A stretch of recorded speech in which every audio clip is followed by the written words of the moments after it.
here? What's up? What's up with this?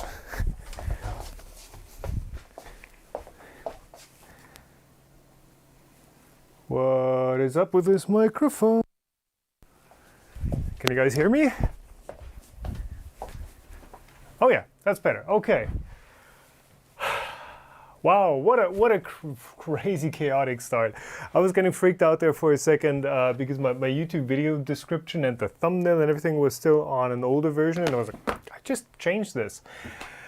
Anyway, welcome everyone to another live stream. What was the last one? Last one was the Mycosini chocolate printer live stream. Today we are looking at the Snapmaker. I believe this is like they're calling this the 2.0. But this is the Snapmaker A250 package, sort of. So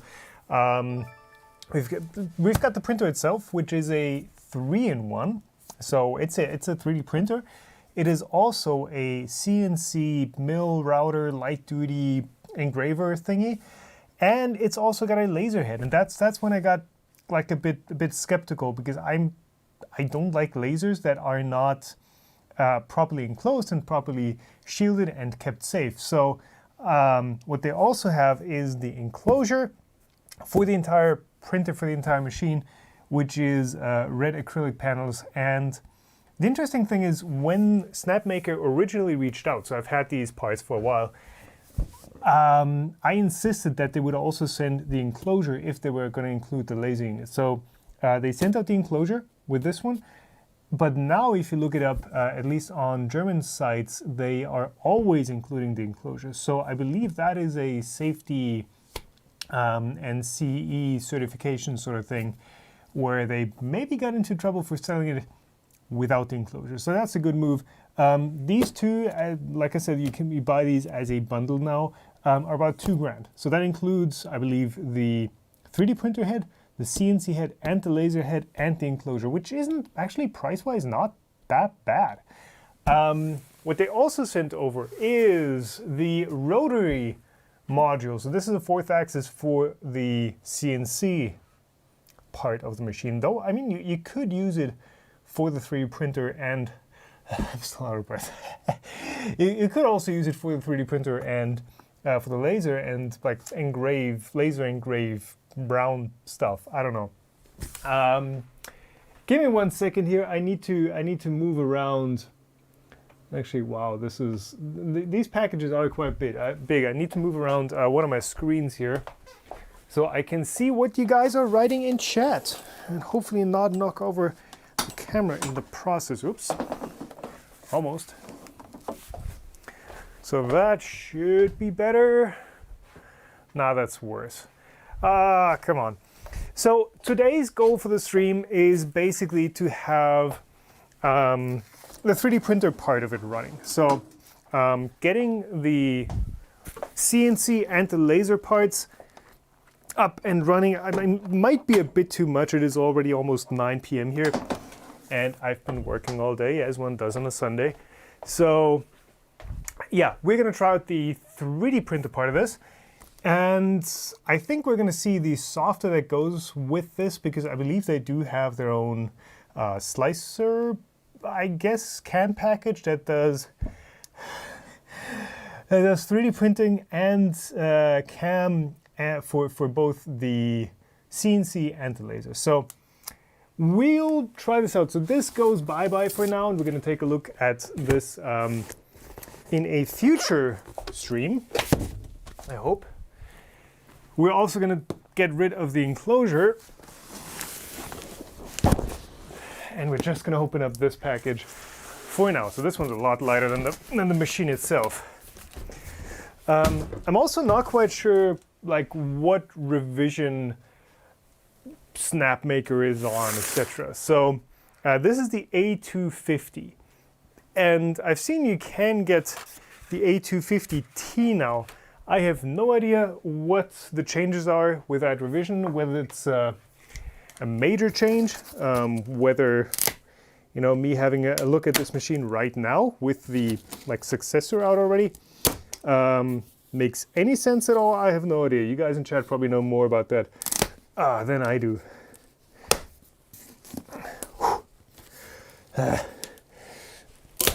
This knife is dull. I've got all my tools at the new studio right now, so I'm very bare bones on stuff to, even on stuff to open up packages, but also screwdrivers, drivers, nut drivers, pliers even. Like, I have basically no tools here. So we're gonna, this is gonna be interesting. We're gonna see how many of those I would have needed to put this together. Though typically, I mean, they include at least a pair of hex wrenches. Wow, you are really glued together tight. Ah, look at that. It's another box. That's nice. Oh, so that's just a shipping shroud, I guess. Okay. So far we have discovered that it's a box. Inside a box. So let's try this again. So same labeling and stuff on this one as well. Snapmaker A250. Make something wonderful. So this comes straight from Shenzhen. And look at that. So this is a specific EU version. You can see a little EU sticker there. I believe that might just be the power cord. Welcome to the Snapmaker family. With its eco-friendly package, this box can be used to store your Snapmaker pieces, build DIY projects, or be recycled. Okay, it's like a box. Take this out first. Packaging. This is PE foam, which I guess is like eco-friendly-ish. Quick start guide. Do we need this to unbox the printer? Nah. Ooh, and there we go. Yeah, this is what makes Snapmaker kinda unique.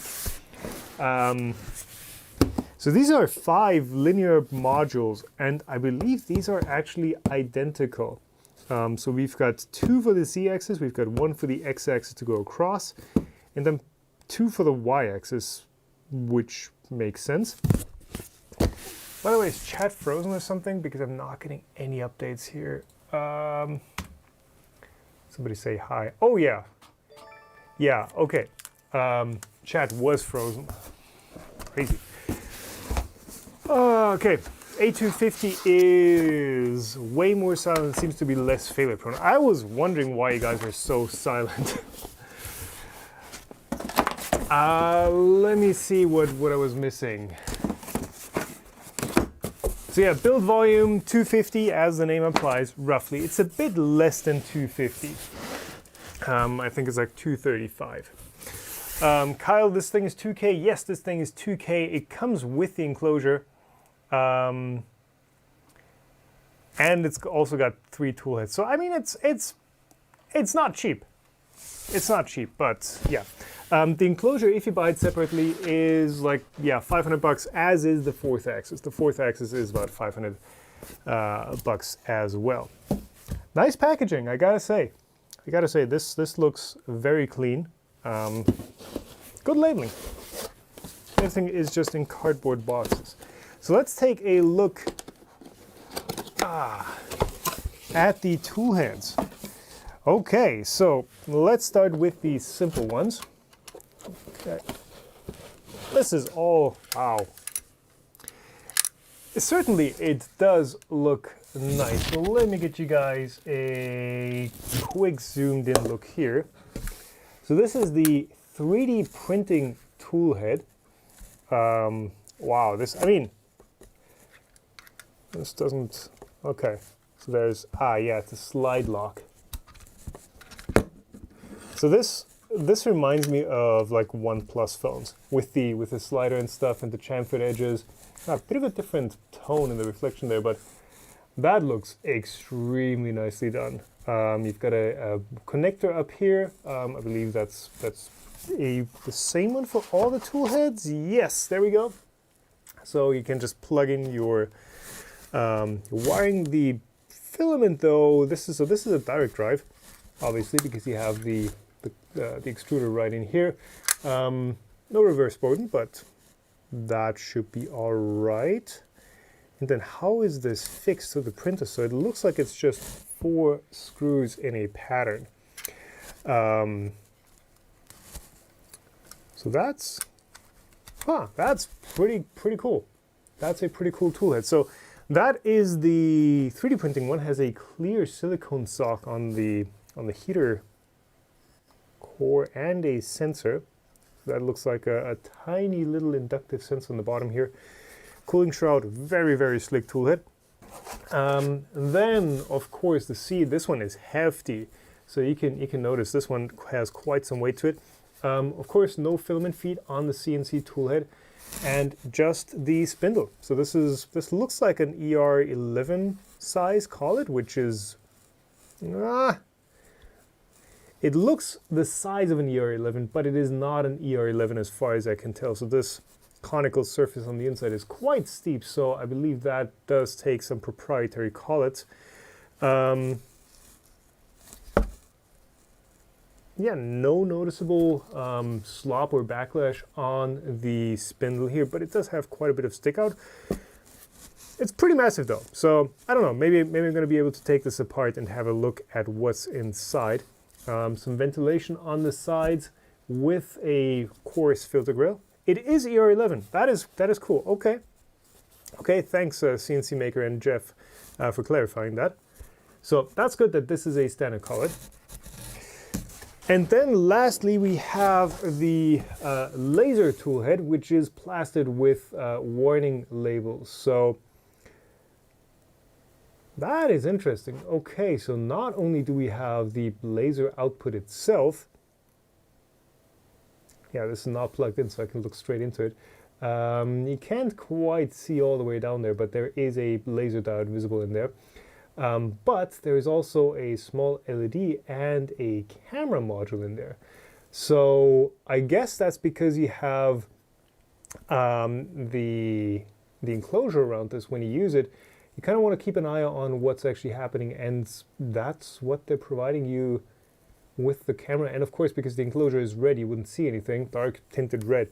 There's also an LED. So class laser 4, well, not class 4, it's laser 4, 1.6 watts. So this definitely is going to burn at least your retinas out. Skin contact, it's going to hurt, yes. Definitely dangerous if it's a laser 4, class 4. Class 4, basically the highest class of laser, which is like your eyes are not going to shut quickly enough before this thing burns out your retina. So yeah, that's the tool heads. So far these look very nice. These look very nicely made.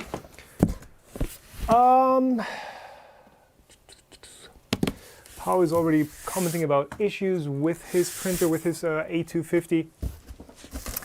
We're gonna see. So Jeff is commenting that the laser is the one that he uses the most. So yeah, that's gonna be something. I am a bit bright today. Yeah, I'm always bright. That's gonna be interesting to see, like how I use this printer, because I have plenty of printers, but I don't have a laser that I mean, I have a laser, but I didn't put it on the printer yet because I have no enclosure with it. I'm going to see how well I like this thing, and whether I like the CNC part of it or the laser part. But I have no idea. I'm going into this open-ended. What do we go with next? This box looks nice because there's nothing in it, so this is just filler. I guess there could be some other part that they put in here. Adapters, brackets, we're going to need that in a moment, I assume. Power module. That looks like a 3.5-inch external hard drive. Yeah, non-fam commenting on the 1.6 watt laser output power. That is quite the power supply. I assume it's just going to be a Meanwell supply in here. So very elegant and solid aluminum enclosure though. Yeah, 1.6 watts. That is, I mean, it's not a lot of power, but it is enough to like maybe like go through very, very thin wood veneer. Definitely enough to engrave it and like roast a dark texture into it. And maybe some paper cardboard, sort of. But not a whole lot of laser cutting going to be happening. So they're including a toolbox, which has, so I see 2 router bits. I see M4 by 10 hex socket head screws and foot pads. Okay, so we're going to need that for assembly. USB drive, tweezers. There's your collet. Year 11A collet and nut. Okay, so this works with my existing collets that I have. A bunch of screws, so we will need to do some assembly. More CNC'd aluminum parts. Don't know what these do yet. These look like extender feet? Clamps? I do not know. As well as, what is this? That's a thumb nut with a little M4 thread on the bottom. Interesting. And then you also get some goggles. So you get some laser goggles. These are tinted brown.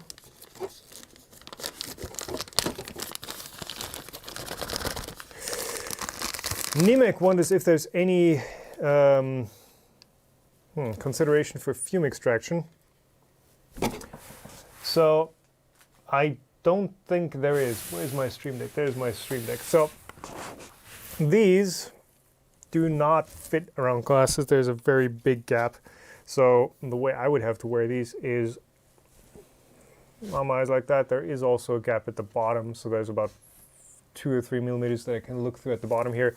And then I'm gonna have to wear my glasses over these. Well,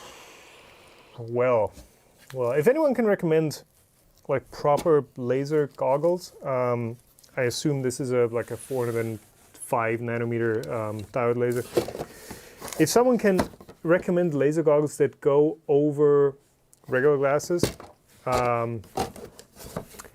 links are disabled in chat. Just name them in chat, and I can have a look at the chat replay afterwards, because I do definitely need some. I'm not going to see crap without my glasses underneath those. Cables, which has a very weird looking symbol on them. I assume that is a UK plug from the side. The enclosure has fume extraction, yes, but does it have any filtering in it? Because if it just blows fumes out, then that's no good either. So there's your... Is that literally the x-axis, the toolhead cable? Because that would be super slick. So what these are, I assume these are for the toolheads because they look the same. So these are just a pair of larger pins and then a pair of smaller pins. So this would just be power and some sort of serial RxTX, some sort of data connection. Interesting. And then you get a USB cable and your standard IC to Shuko plug.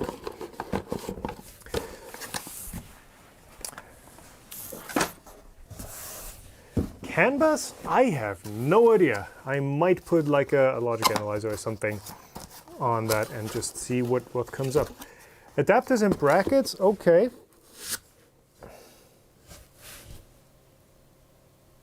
So 1 in, 2 out. Ha! And then a pair of L brackets. I'm feeling like I might be in for a bit of a longer stream than I can handle today. We'll see. 3D printing filament. That's an easy one. We can have a look at that. So PLA black. We know what to expect. Using CAN bus. Huh. That's cool. I mean, that's the appropriate bus for the job. 1 kilogram. PLA 1.75.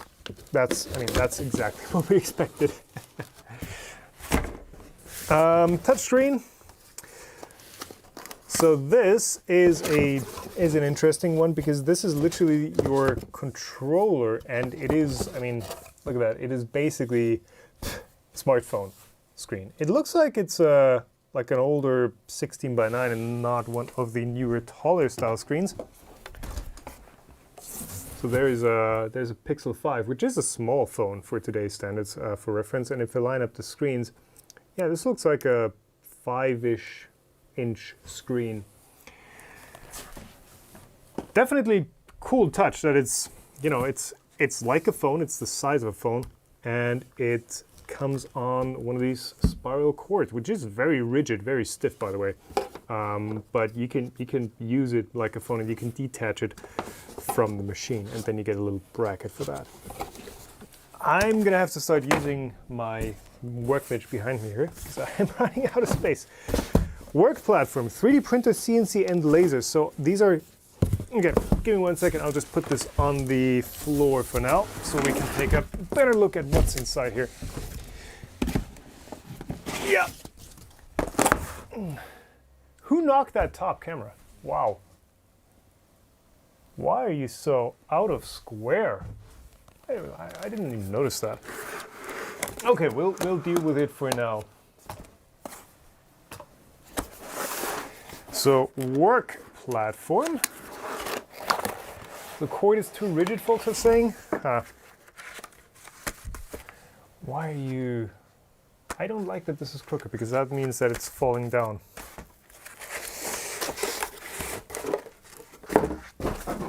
So you get, I assume, 3 different platforms. This looks like it's the same connector. Okay, same style connector on it. So this must have some active electronics on it then, unless they're using this. Nope.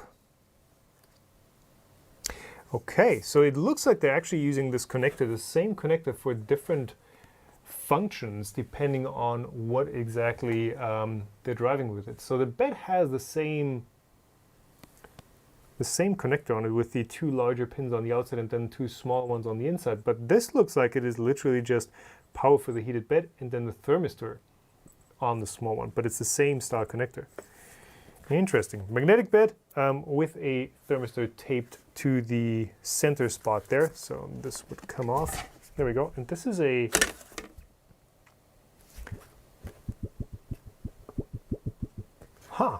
So this has a very thin, if at all, steel core, and it's mostly a build-tack style surface.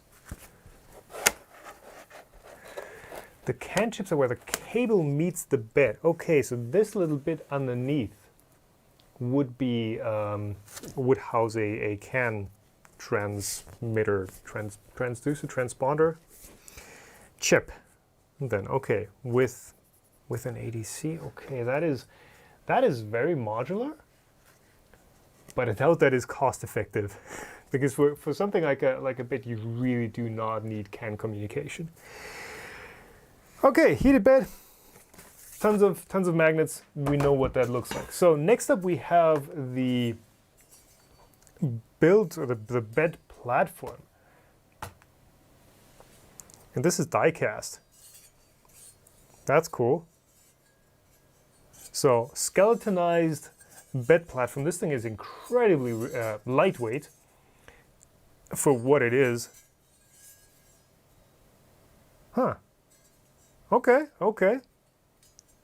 I mean, I'm just surprised to see something die cast like this, because typically if you have a cast part, that means you are expecting to mass produce something like this. These parts, when they're die cast, I don't know if this is aluminum or magnesium, they're incredibly cheap once you hit volume. But with the Snapmaker A250, I doubt they're pushing anywhere close to the numbers that you'd need to, you know, pay for the tool for this.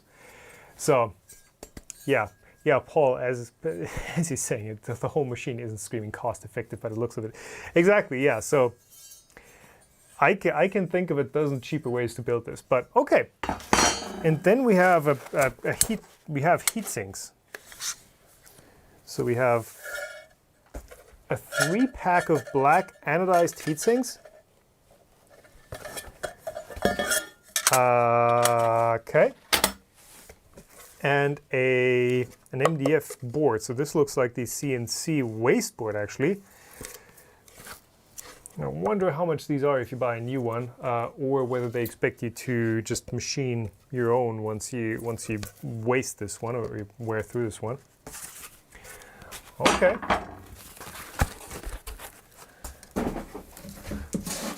It's German, high maintenance. Is this German though? Is this like a collaboration or something? Because this thing shipped straight from Shenzhen. So, calibration card, desiccant. Okay, we don't need this. Another calibration card for printing and CNC, and then I guess these are acrylic. So these are some samples that you can use for lasering onto. So this is like a birch-looking, very, very thin plywood, actually 3-ply, super thin stuff, and then some, that's the same thickness, and some frosted black acrylic, I assume. So you can try out the laser engraving bit. And then, how much are these if you buy them from Apple? 20 bucks? Little cleaning cloth. All right. I might need to go turn on the exposure in a bit. But last but not least, Wasteboard is 18 euros 30 for a replacement. That's, I mean, that's not cheap, but that is reasonable. I don't know. Okay. So this is the controller. Make something wonderful. So I wonder, so what you get is basically just a row of outputs. Ah, okay, and they are labeled. So I was wondering, like, whether, you know, if these are just all this. Ah, okay, I can see now. So these are not all the same. So what would have been really slick is if these rubber caps went here and I could actually show you what's going on. But basically, this is what you see of the control board, and there's all your female connectors for the cables, but they are not the same. So you have heated bed. Where is it? Heated bed right there. There. I have to pull these up, unfortunately. I think you can read that, right? Heated bed and power use the too big, too small, and then XYZ use 6 pins, 6 smaller pins, as well as add on 2. Then add on 3 goes back to the 2 smaller pins. So I don't know how exactly these are mapped, whether XYZ, I mean, I have to assume that they have stepper drivers in here. It would be crazy. BCN 3D does it like that, where they have the stepper drivers closer to the motors. But I have to assume that this, because this is so many pins, I assume that the stepper drivers are directly in here. So yeah, you do have to plug this stuff into the correct ports, I assume, XYZ, and then add on, etc. Heated bed as well, so it's not just a power distribution board where everything gets 24 volt, I assume, and a pair of CAN wires. Oh,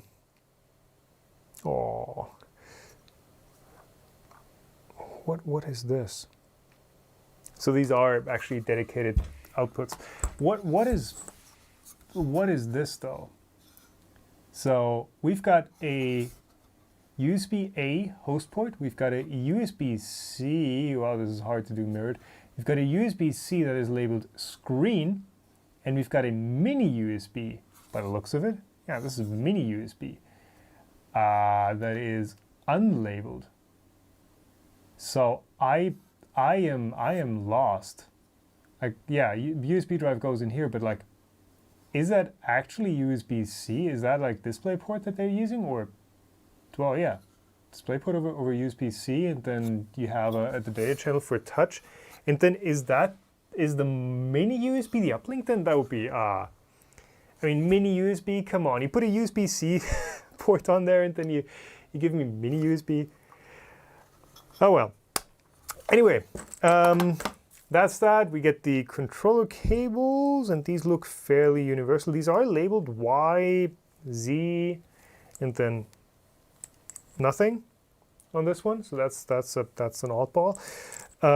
These do look to be made exactly identical. They have the same 6 pins, and actually, if you look closely, one of the thicker pins is actually protruding. So this one at the front here, this one actually makes contact first. So I assume that is the ground pin then, and the other one is positive power.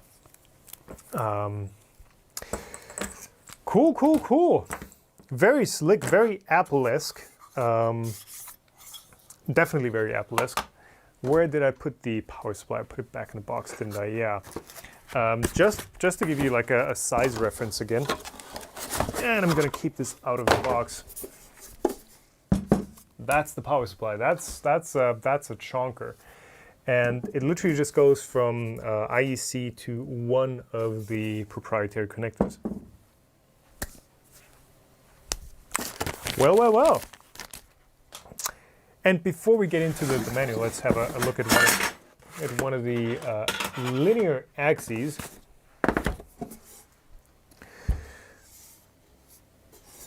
So for specs, that's the specs on the power supply. So it is 24 volt, 320 watts, which is pretty typical for a 3D printer. I mean, that's where it's really going to be using the most power. I doubt the spindle is going to be more power than a heated bed would draw. Joel is here, 3D printing nerd. Hey, good to see you around. So let's see if this is a better experience than what Joel had, where he initially had some trouble with his 350, the larger one. So, large collection of foam and cardboard. Yeah, it's a lot of individual boxes. I've already started throwing it over the table. So, how did I get this camera crooked? We're just gonna have crooked overhead. So this is pretty interesting. So these are these standardized kind of like linear actuators for this. They're calling these linear modules. And as you can see, there's no belt or rack and pinion or anything visible, or linear guides even. This is all completely shielded. So these strips right here, these are like very thin steel film or steel springs, and I believe they are being coiled up or something right at the end here. So this is not one continuous strip, it's actually 2 strips, and this is parting in the middle. Actually, if you mark one side with a silver marker, no less, of course, because oh, why are you? I'm stepping on the keyboard that is still plugged in. That's not smart. If I mark one side with an X, with the worst possible marker for this sort of job, I've got an X here, and then if you move this over, the X is still there. Wow, how does... Oh, okay.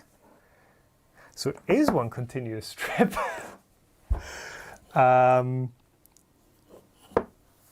So then I assume this is actually being routed like through a channel in the bottom here. So let's take a look at the position here. So on this side, it's here. I should really get a different pin, but I don't have one. I do not have another pin. So on this side, it lines up with the mark. I'm sorry, I'm using the worst possible, but you can see the mark. You can see the mark there, and you can see the X. And if you move it over the X, it's still there. How does this work? I believe Stefan over on CNC Kitchen has actually taken one of these apart. I am baffled as to how, because you can't just, I mean, you can't just run this on top of the steel strip, because you need to transfer force somehow, and this thing is quite rigid. It's magnetic, but how does it? Nah, it's not just magnetically coupled, because then I could pull this off. Is it though? Can I? Nah, this is super. Okay, we will figure that out at some point. Rodless cylinders, but like how? How? Let's have a look at the manual and see what we actually need to do to get this assembled somehow.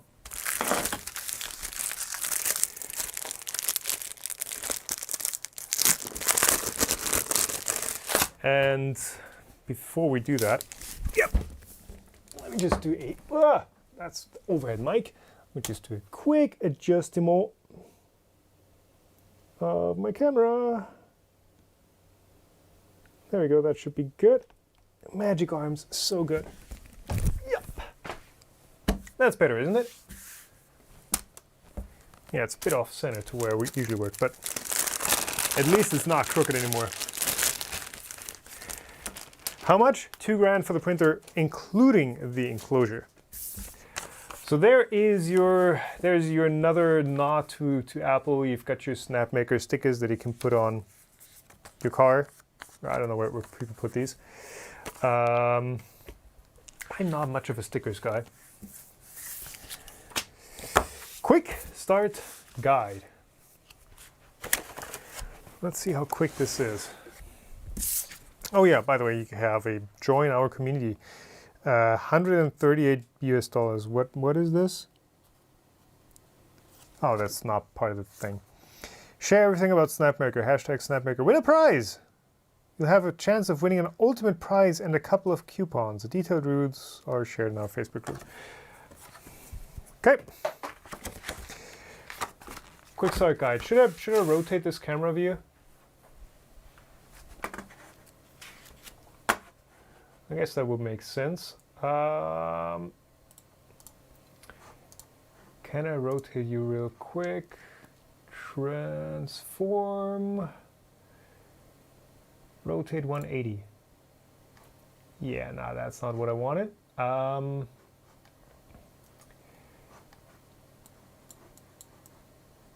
There we go.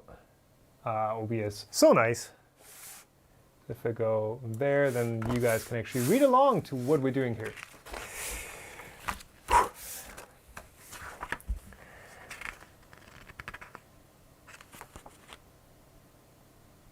All right, trying to catch up on chat. Right. Make something wonderful. Yeah. The Verge, Kickstarter, Team Snapmaker. Cool. Modular system, we know that. So that, I guess, is what we should end up with eventually. So we've got the Z-axis, the X-axis, and they just plop onto each other. And the base, where is that base? Oh, it's that, I believe, is still in the box then. Yes. I almost forgot this. That is not die cast.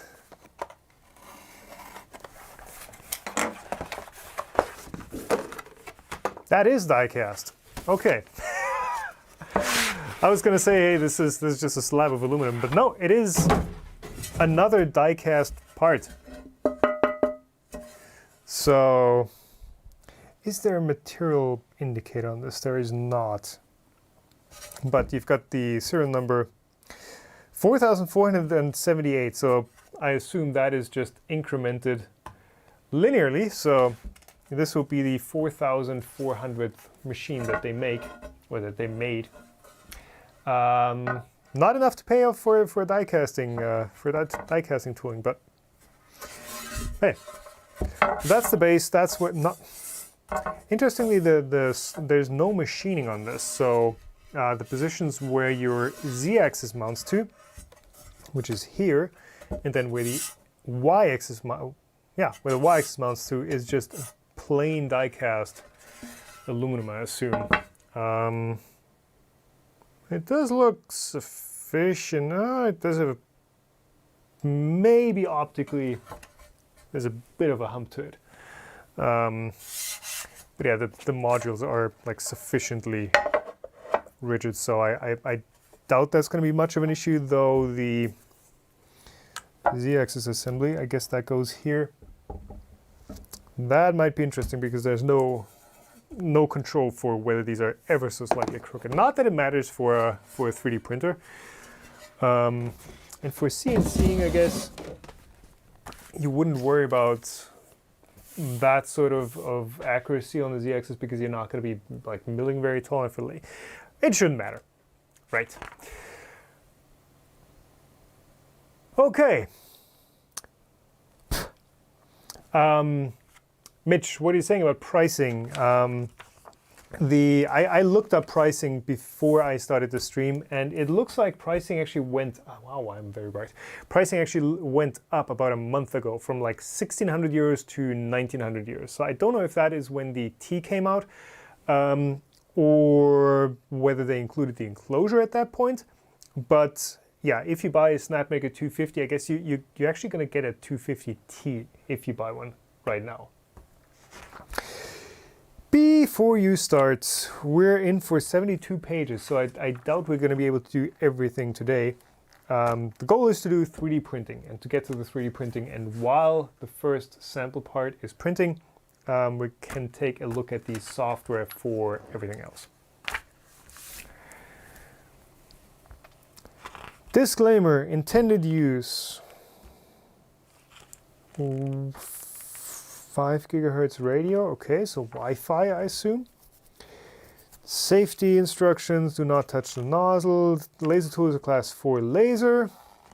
Ah, yes. Yeah, so this is kind of the disclaimer for EU laser use. Is that, oh, that camera is not happy to focus. There we go.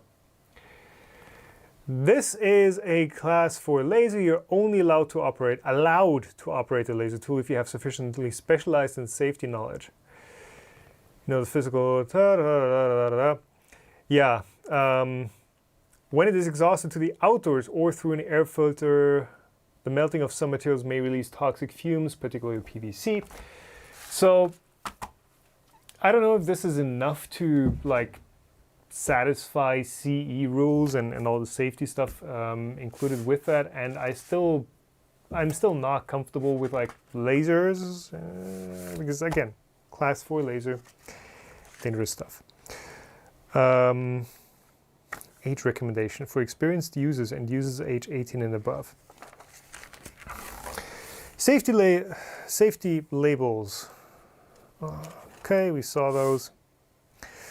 Specs, if you're interested in that, so this is the A250, 230 by 250 by 235 millimeter build.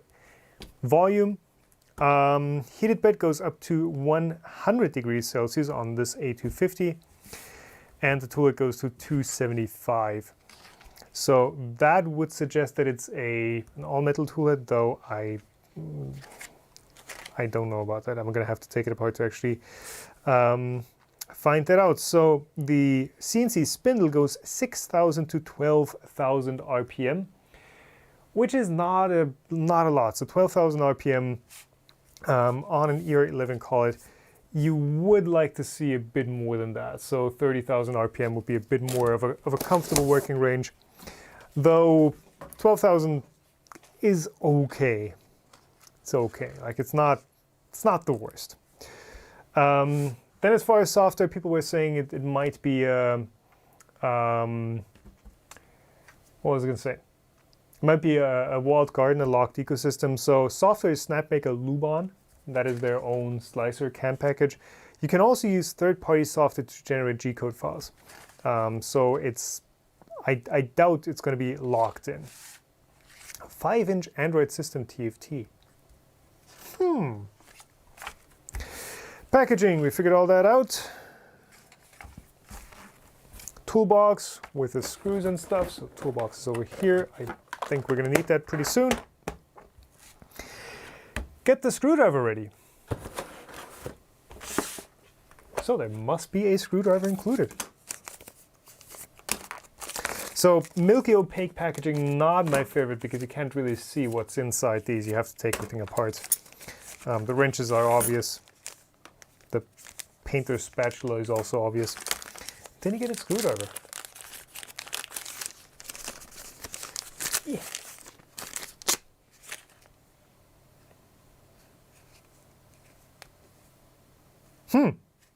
Okay. Very sharp edges on this. but some very nice looking bits there, I say. So these are some hex bits and a Phillips 1 tip that look like, so these with the brown coating, these are typically hardened. So that looks nice.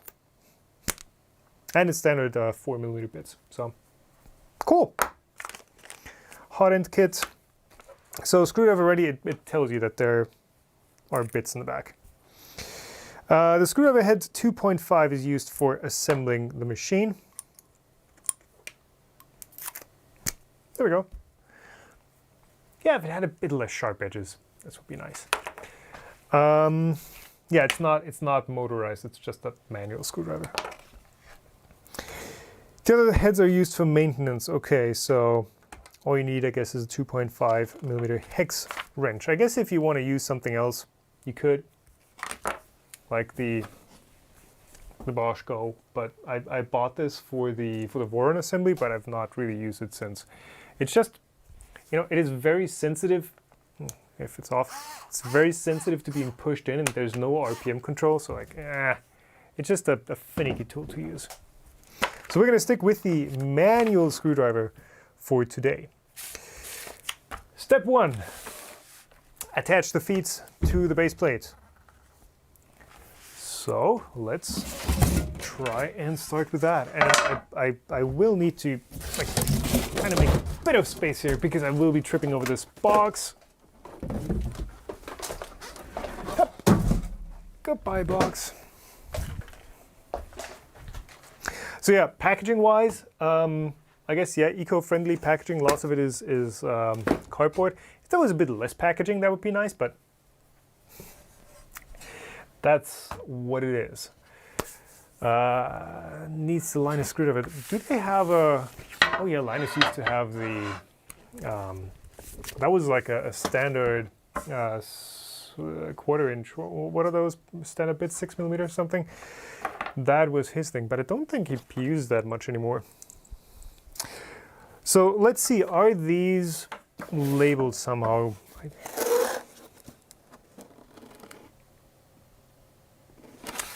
They are not, I take it. So this one has like an X pattern on where the cable comes out.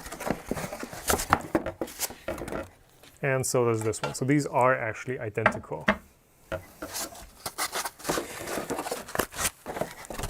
Overall build quality is insane. Yeah, well, here's the thing. It is easy to make something that looks like it's solid, that looks like it's like all CNC'd aluminum and that sort of stuff. And we've been seeing a lot of that from Far East import stuff because, well, machine time there is a lot cheaper than it is here. But it's one thing to make something look cool, and it's a totally different thing to make something that works well, because you can have all the fancy machining, all the fancy custom extrusions in the world and not actually make a good product. So that is something that we're gonna have to figure out. It's not something that you can just tell by looking at these like, oh, these are cool. They are very nicely made. They're very solid from what I can see with the naked eye for now. By the way, I was missing some super chats and sign-ups as members. So thank you, Bilbo DD, for signing up as a YouTube member. You can also get some special content on Patreon or through YouTube memberships if you're interested in that. Derek Cyril, thank you for the $5 through Super Chat. And we also had nice 3DP for 2 years from Belgium. So thank you all for that. And let's get into assembly. And thank you for the 10 ALX. How does this printer deal with ASA, ABS, and metals? Metals? So metal-filled ones. I assume that's what you mean, not the Formlabs or Markforged. Does Formlabs do metal? No, Markforged has the metal legs. That sort of filament.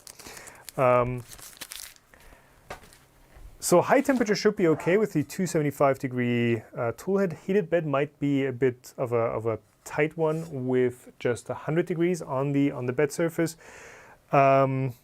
Metal filled and other abrasive style hot ends, other abrasive style materials, you're gonna have to use a different nozzle with that. It seems to use some sort of a standard nozzle.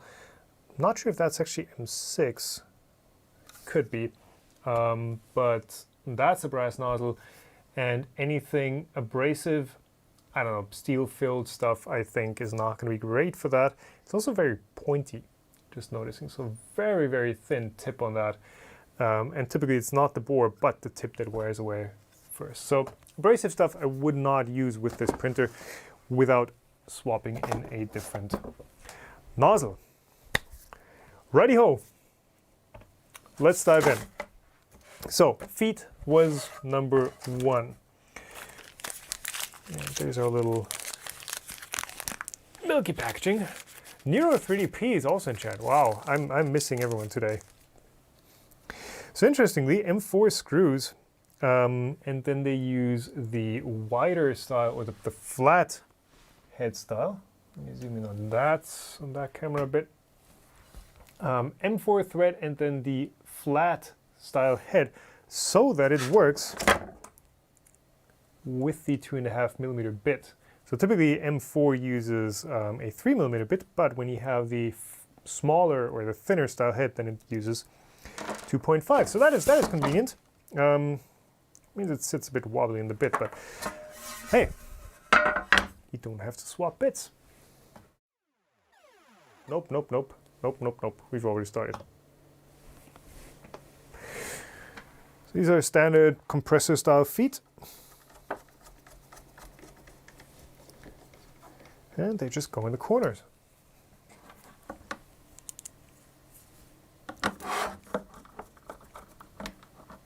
The Voron guy. Yeah.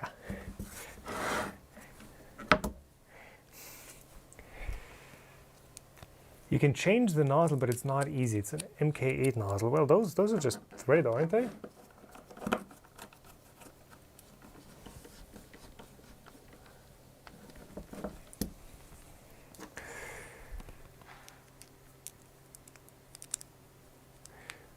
Jimmy, how much did you miss? Well, you can always rewind. YouTube has the DVR feature enabled, where you can just jump back. It's not going to be live anymore, but you know, if you missed something, you can always jump back 10 seconds or until the very start of the stream.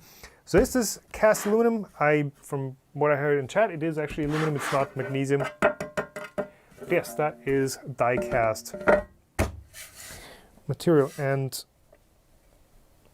except for a bit of flex from the rubber feet. I mean, it does flex at ever so slight bit, but it's solid enough. Okay, we have the feet on. This is going to take a while. Do not press the steel strip. Okay. So make sure the sliders are aligned with each other. If not, you can move them to the same position.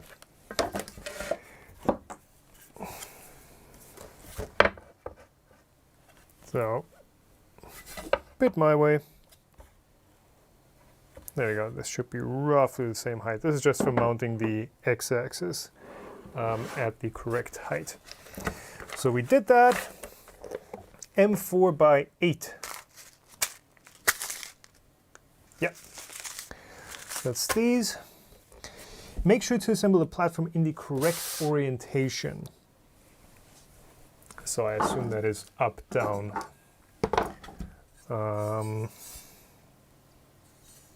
Yeah, because I can't see any back front with this. So this has machined faces actually on this side, and then the other side is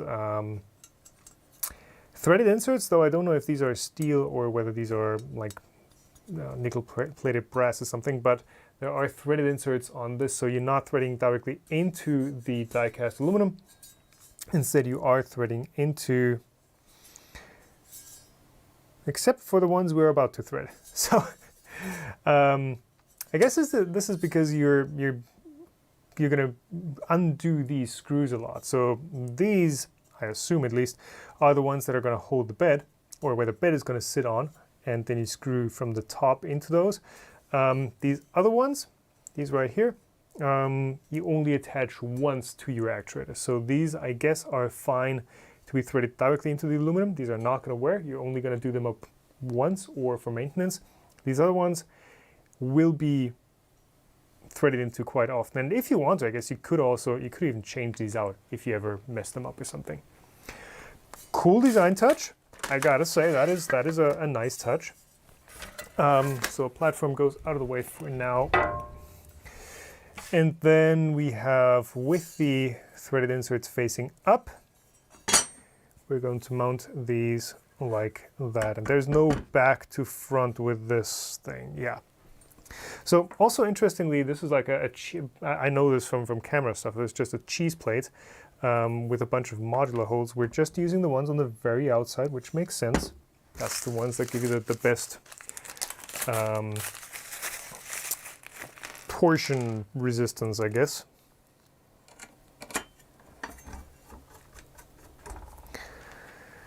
And then, do we align these? Is there anything?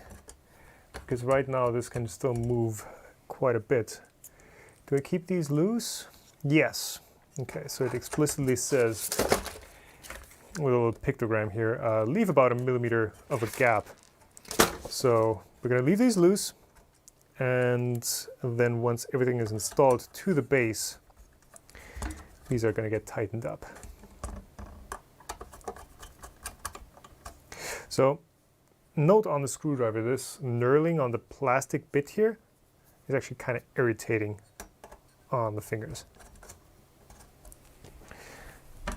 Otherwise, I like the fact that this is like a thick handle screwdriver, typically the ones you get with the 4mm bits, which is a good system, by the way. They're very thin, and you can't really get a lot of torque on them.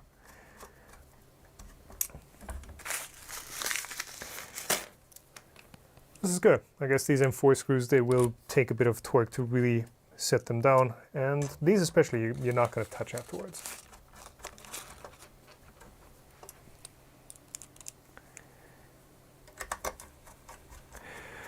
Jimmy McCool, any new Meltzone podcasts in the future? Well, Stefan should be publishing the most recent one pretty soon. It's already edited, it's already got the thumbnail and everything. It's just on Stefan to hit the big red button. And I don't know, maybe even during this stream, you guys should see a new Meltzone episode come out. At the very least, very soon. So this facing up, we did that. M4 screws, we did that. We left a bit of a gap. Next up, everything gets assembled to the base platform. So 8 screws per side with, again, the M4x8. And I'm considering using the Bosch for that. But I don't have the bits. I do have the bits, but I have to find them. Okay, let's just use the screwdriver. So this goes into the 8 holes with 8 screws each.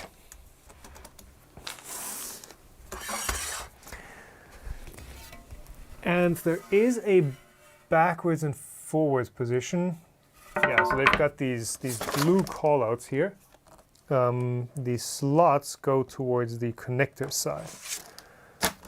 Make sure the Y-axis linear modules are accurately mounted onto the grooves of the base plate. So yeah, actually setting them down into the cutouts. The bit from the screwdriver might fit your electric driver. Unfortunately not. This is a 4... Unless I'm stupid or something. This is a 4mm bit, isn't it? Yeah. So it does fit in. It's held in magnetically, but it doesn't grip. Is this 4mm? Yeah, it is. It is. So double check side with the cables coming out towards the slots. That goes in like so, and we're going to do this side first and make sure that is seated down. So there is quite a bit of movement that can still happen.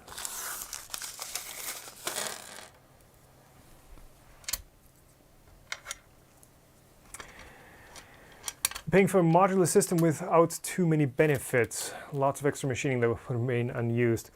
So yeah, at least on this one, somebody in chat noted that the 250T T, the newer model of this one, does not use all identical linear actuators. What are they calling them? Linear modules anymore. So they could like optimize the linear actuators for each axis and make sure they are not overbuilding them. Like I don't know, I guess that the y-axis wouldn't have to be as rigid as the z-axis or something. But yeah, on this one, it literally is 5 of the exact same linear modules. Though, with the way all this stuff is built, it kind of makes sense that they would want to reuse parts. Like, I don't know if they're using similarly volume-oriented parts, like here, die-cast. That's not something you would do for a low-volume product. But if you have 5 of the same in one product, then it does start making a lot more sense to have an upfront investment in tooling that then gets recouped over time. Am I scratching my lovely bench? So I'm sitting on the machined flats right now. Oh, I just dropped the screws. Come on, I'm sitting on the machined flats right there. And the bench, yeah, the bench, I mean, is sort of scratched up and is suffering from this, but that's what this bench is for. It is just oiled oak. So, you know, if it gets worn down, there are burn stains from the etchant over here. These are not like fiery stains. These are literally chemical burns. And there are scratches in here and all sorts of stuff. I can always sand this down and refinish it. So, yeah, this bench is perfect from that. And hey, a couple battle scars. That's what gives it character, right? Okay. So, just to double check that this is actually sitting down into the grooves. Let's get the power supply out of the way. Don't need that for now. This is sitting down onto the grooves, and typically with like linear axes, you have one side that you bias them towards. And I think I will just do the same here and kind of push both of these over towards the X positive side then. Because that should, yeah, these aren't tightened down yet. There's some holes here that I assume are for tightening down these screws. They aren't saying for us to leave a gap here when attaching to the base plate like we did with the carriages. So, okay. Jewel driver, IKEA. No, it's literally just a kitchen work surface that I got from Bauhaus, I think. They're like surprisingly cheap. I think this was like 70 bucks for the entire surface, and it's 2.7 centimeter solid oak, so butcher block oak. And then yes, it is sitting on IKEA feet. Those sawhorse style or workhorse style feet from IKEA. I love those. Super solid.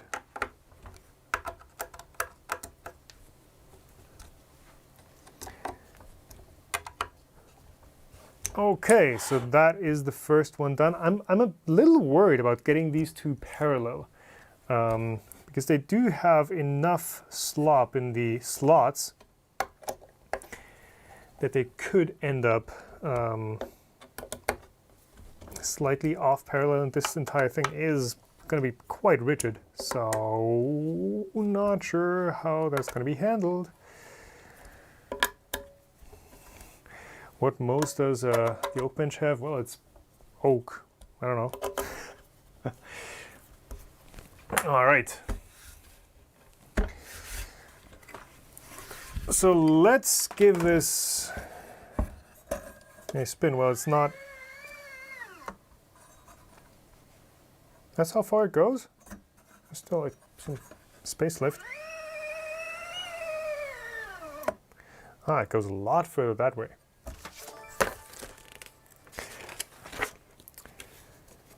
Tighten the screws on the y-axis sliders. And welcome Stevie Doodle Dowdle for joining up on the YouTube memberships. Welcome aboard. In the US, IKEA has butcher block countertops like that. Okay, yeah, so IKEA does also have countertops, but those are quite expensive for what they are. And I think the IKEA stuff is not actually solid oak all the way through, but it's always got a veneer on the top, or at least like a couple of millimeters of solid oak only. And then it's something else on the inside. This stuff is like solid oak all the way through, which doesn't make it the flattest surface, but it is very strong, very rigid, very forgiving. Okay, I think that's enough about the table surface here. But hey, just trying to kill time somehow while I tighten these M4 screws.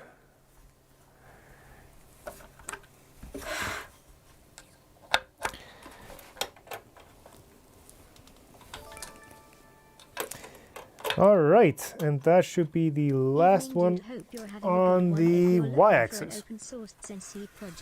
So let's see.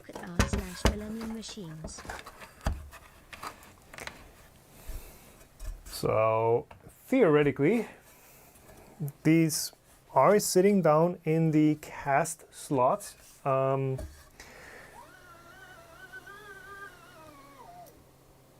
feels okay.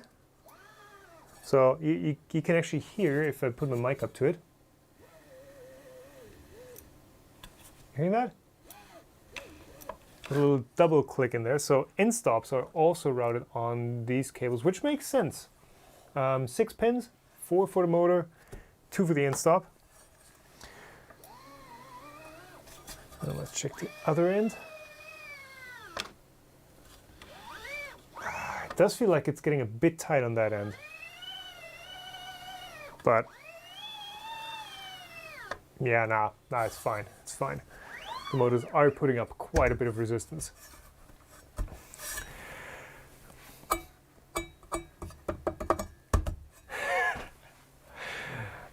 Hey Liam, don't judge. Like this is a surface that I work on a lot, so guess I get to comment about it. And thank you for the £5, Jake Inland. Open source CNC project, kind of like Voron. Have a look at our Millennium machines. All right, yeah. I mean, with the new studio, that gives me a lot more space to experiment stuff on. By the way, this is not obviously not the new studio yet, but hopefully by the end of the month it will be. Yeah, lots of space, lots of room for activities. Oh yeah, we just did that. Z-axis holders ×2. So yeah, for that, for the new studio space, I mean, CNCs, everything. It's my landlord has already been wheeling around like an old manual mill, like a proper mill, not like a router. I don't think it was an old Deckel, but yeah, was already wheeling that thing around outside, and I was like,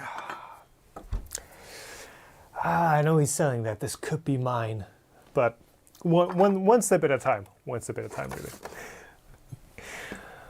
Nero's not envious, okay, or not jealous. That's good. That's good. I mean, Nero, you have a nice studio too. So.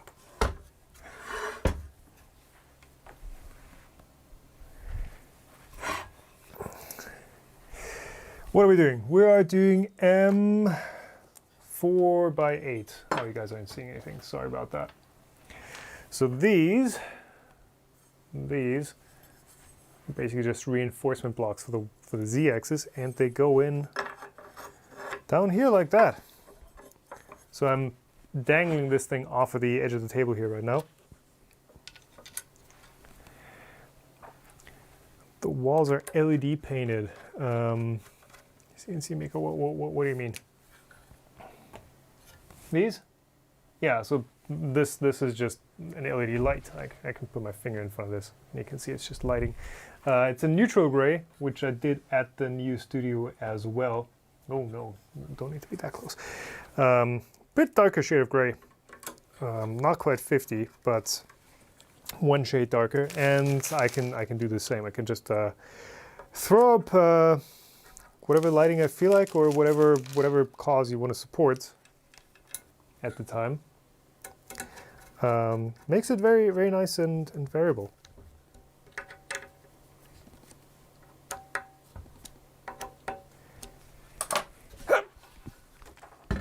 And then this is now sitting up on that, so that's, oh, okay. Now it's actually scratching up the nice oak surface.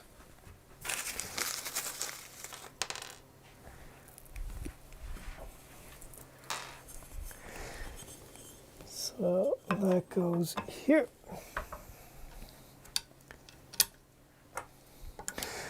Have you guys noticed so far I've not assembled anything wrong yet? I mean, that's usually one of the first things I do, that I screw something together in completely the wrong orientation. But so far so good.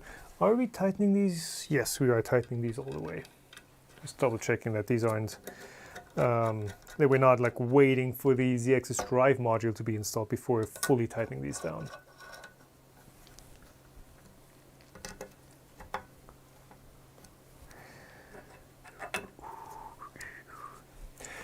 Does this assembly involve gummy bears? Nope, I've not found any. So one more thing that I was just noticing is the way that these are made. So far we have custom extrusion for the drive modules. These are custom aluminum extrusion. We have die cast for the base. We have die cast for the build plate, and we have another piece of custom extrusion for the ZX's reinforcement. Though this might be, I don't know if this is like a standard thing you can buy. Of course, it's extruded that way, and then the features are cut in. Oops, there it is. Are cut in from that side. Pretty cheap way to make stuff. You know, like this enclosure. This is also just one extruded piece along the length of it, and I think this would actually be a standard extrusion material, or a standard extrusion size. And then these, I take it, are completely machined. Yeah. So lots of different manufacturing processes going into this machine. That is machined as well.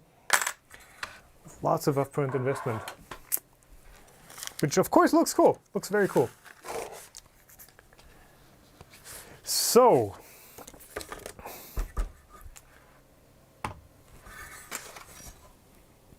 ooh. So have a look at that edge. So of course there's going to be another platform on top. Huh.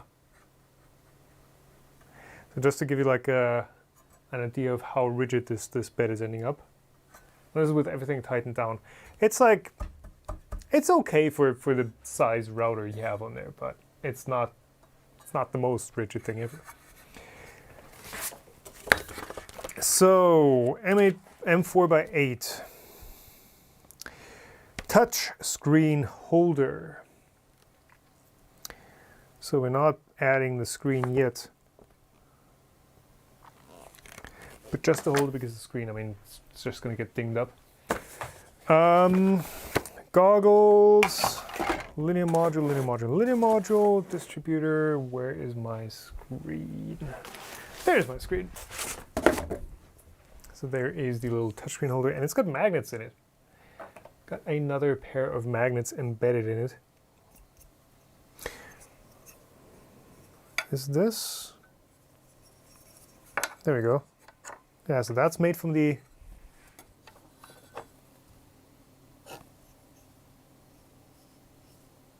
That's not made from these... So I was just checking, is this like the same angle that we have on the Z-axis supports? But it's not, it's actually a flatter angle. So this is another custom piece, but this might just be bent, I don't know. And this one is assembled from the bottom as well, screwed in. I mean, so far, it is going together really nicely. There's just nothing, oops, stay here. Nothing to adjust, nothing to align. It's just features that go into other features and mate together into other features. I am liking this assembly.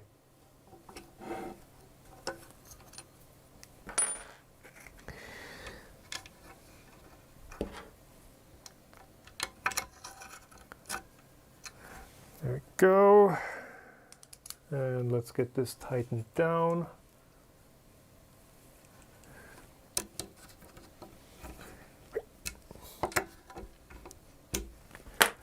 Okay.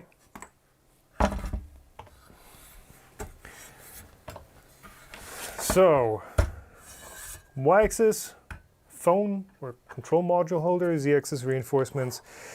Next up, thread the connecting cables through the holes of the holders, then attach the Z-axes to the Z-axis holders. That is a difficult sentence to get correct with like all the different plural forms in there. Do not tighten the screws until step 12. So again, okay, so both the ones going through the reinforcement part and the ones going into the end, we're not tightening down yet. So lots more to tighten.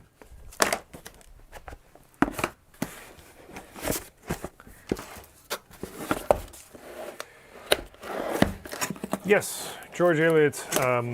I do have a laser enclosure too. That is on the floor down there. I just propped it out of view because I was running out of space.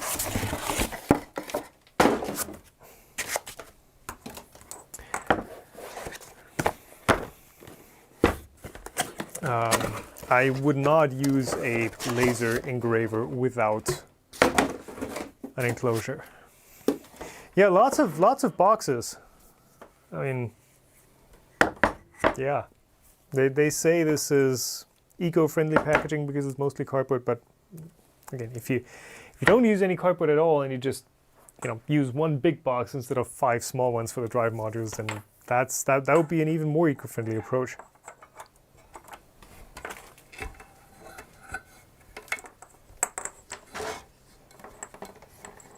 Yeah. This way around.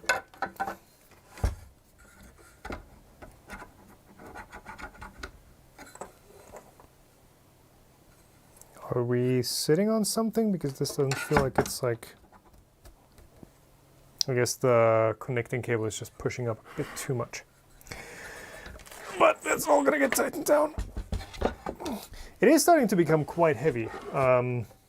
The box for the printer with everything still in it was quite a heavy box, and I mean, of course, once everything is assembled into a printer, then that's going to have the same weight. So it is going to be a very hefty machine.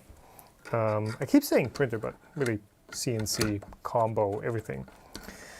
Weight quite often is helpful for milling applications because it's just resonances. It just cuts down on anything that vibrates, etc. Very light machine might be very rigid, very stiff, but it will exhibit resonances quite easily. Or high frequency resonances. Heavier something is, the lower the frequency typically is at the same rigidity. Yeah, there's one. What is the build volume capability on this? 230 by 250 by 235 XYZ, something like that. So it's a smaller version of the A350 that Joel assembled. But I believe mechanically from the way it is built, it should be fairly similar. So these we're supposed to leave loose, and I'm leaving it just loose enough so that we can still wobble it around and adjust it. And the same on the other side.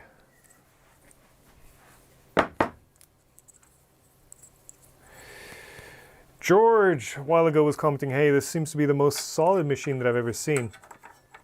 And like I was trying to explain earlier, something actually being solid versus something looking solid, they're two entirely different things. So you can build a machine with plastic parts and have strategically placed reinforcements and strategic material choices and make a more rigid machine than one that looks beefy.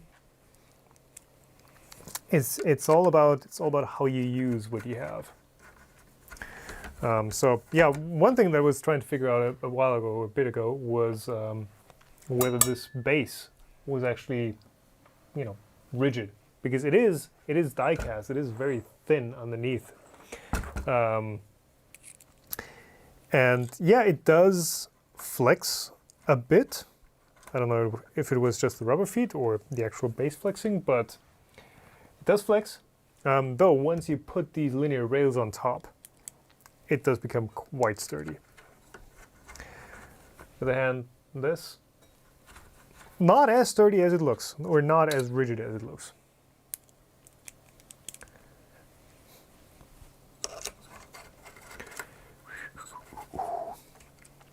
So typically this is the part that, you know, you would edit out. Just screw after screw. But as always, I went into this mostly unprepared. I kind of knew what sort of machine I was going to build today. But yeah, I didn't watch any other reviews, streams, etc.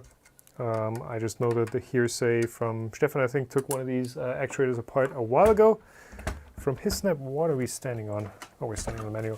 From his Snapmaker, and I've read Joel's experience with it on Twitter the last couple of days. But other than that, I have very little idea of what I'm getting into. That's where the ZX's cabling is coming through.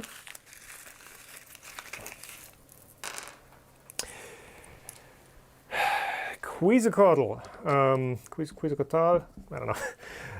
Yes, slab of balsa, the same weight, is much stiffer than a slab of cast iron. That is very correct. That is correct. It's the same idea why, you know, a 3D print that has a solid shell and infill at the same weight is going to be more rigid than, you know, an injection molded part that is just solid on the inside. Anything that is a voluminous, a less dense structure at the same weight typically has better performance than something very, very, very dense and thin. So yeah, it goes both ways though, right? For example, in automotive design, they're going towards steel parts again that use high performance steel because you can, you know, if you design the geometry right with those, you can still make dropping screws. You can still make very rigid parts, and it gives you better crash properties because it's able to deform, whereas something that is very stiff and less dense, like a box section or something, is going to break more easily in that case. So it all has its ups and downs. It's not a clear cut, this is always better than something else answer.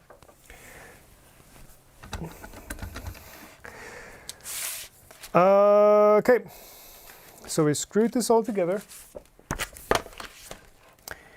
That. In the midline, what is the midline direction? In the midline direction, manually move the platform to the position as illustrated. Then move the ZX sliders to the lowest position that they can reach. So Ah, okay, so in the midline direction, basically they're telling you to push at the center and not to push on one side. Though, I guess pulling is what would make more sense. And then push down the Z-axis sliders as far as they will go. Okay. Install or attach the X-axis to the sliders on the Z-axes. All right, and then tighten the Z-axis screws.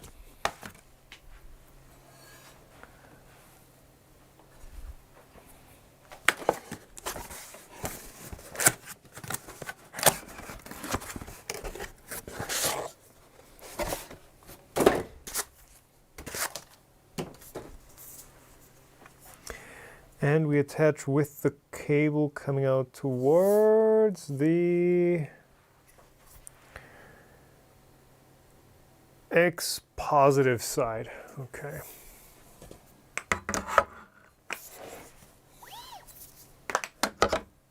Like that. I'm gonna have to flip this around.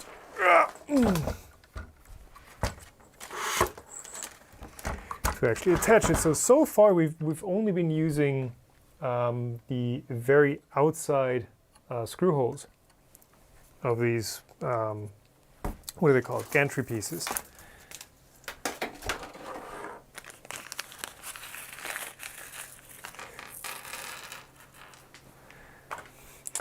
Mate, not much is a coincidence these days.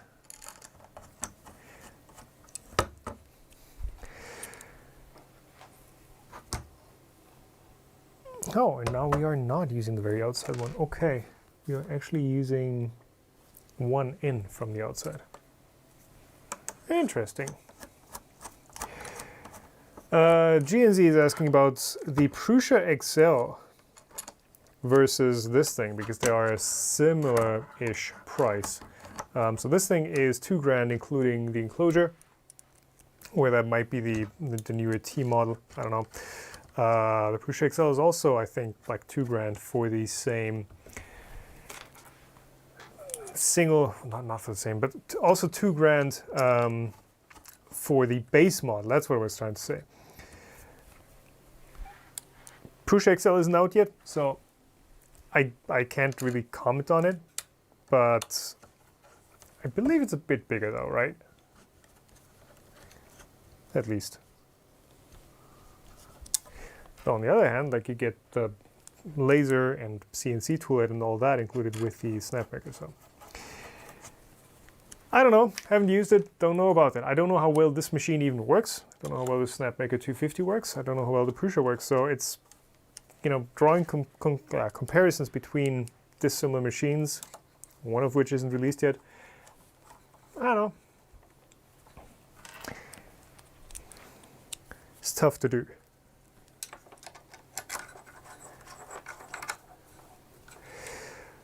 Aaron is asking, how do those track slide covers work? I have no idea. I tried to figure it out earlier on in the stream, just to, you know, wrap my head around how, you know, how stuff slides in these, but I have no idea how the actual routing, because this is a steel strip. I have no idea how that is routed inside. So, yeah.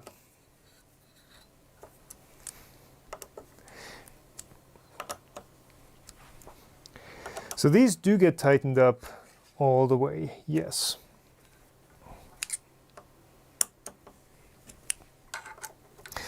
Man, I gotta say, this thing looks absolutely beastly.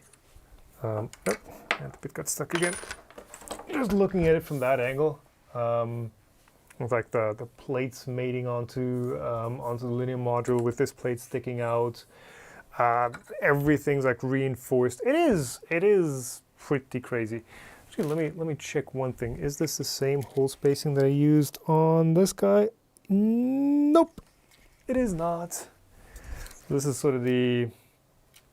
Is this? Yeah, this is the grid system that I was using on the Mendel 9001, and it's not quite the same. Unfortunately, I cannot screw Though with an M4 screw and a washer, it might be possible. I did have a similar idea. You can kind of see it in the background there. Yeah, did have kind of the same idea as a tool mounting plate on that machine. So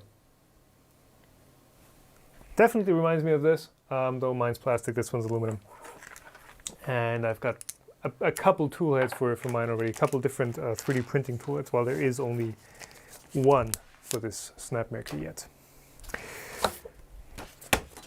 Okay, this is getting hard to drag around. So we have attached the x-axis to the z-axis. Next up we tighten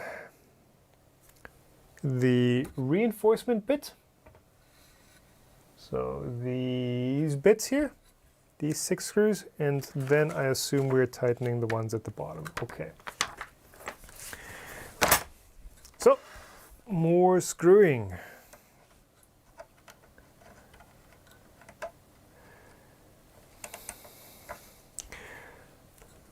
Neo 2K1, do you have any specific projects planned with the Snapmaker?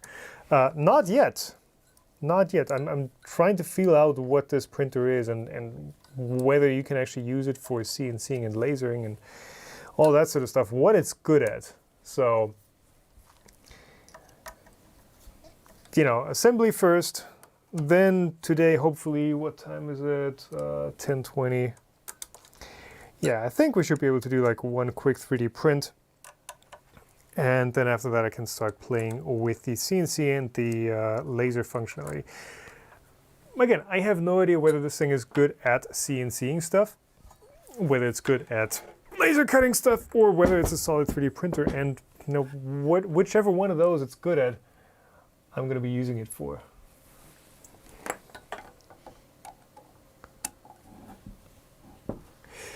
Jimmy V is asking, did you get the rotary axis? Yes, I did. So I do have the rotary module, which is a 4th axis for this. Can you print with it? Torsten is asking. I don't see why you wouldn't be able to print with it. I'm going to have to take a look at what the G-code looks like for that, and whether there are like different modes that the printer enters or the machine enters when it switches from printing to CNCing to laser cutting, but I don't see why you wouldn't be able to use it for 3D printing. Is this my first laser? This is the first laser that I have. Yes, it is not my first CNC. Somebody was asking what like the most pro level CNC was that I've ever used. And I have actually used proper industrial CNC. So during university, I've had a course on both manual CNC programming, that was a 1-week thing, and on CAM with, were we using Tavis? I believe so. So both of those I am somewhat familiar with. I was just basic 2.5D stuff, so nothing really fancy. And then later on, I was actually working not directly on the machines, but with people using the machines in a production environment where, how many did they have? Like 40, 50? What are they called? Bearbeitungszentrum? Like the pallet systems that just run 24/7, literally, because they pay for themselves with that. So I do have some experience with CNCs. The fanciest CNC that I've used here was like the, what was it called? CNC. That thing, and a couple DIY attempts, but nothing that stuck, basically. Pallet changes, yeah. Lights out operation. Basically, yeah, that machine shop was running 24/7. They had everything. They had like the little pallet machines. They also had like the walk-in rooms for laser welding, where basically you'd slide in the tool for, it was a BMW. I mean, I can talk about that. For making an entire sidewall of a car. So you can kind of guess how large that tool was. So basically for press, sheet metal press tools. And whenever something wasn't the correct dimension, or they needed to change something or iterate on something, they would actually laser weld, powder weld areas over the tool, and they would slide the entire tool into that chamber, that working chamber, because you can't have that in the open space, of course. And then that would come out, that would get machined, etc. Pretty crazy stuff, but also like smaller inserts and that sort of stuff that they did. So I do like the sounds that CNC makes. I do like the concept of them very much. This isn't that, but yeah.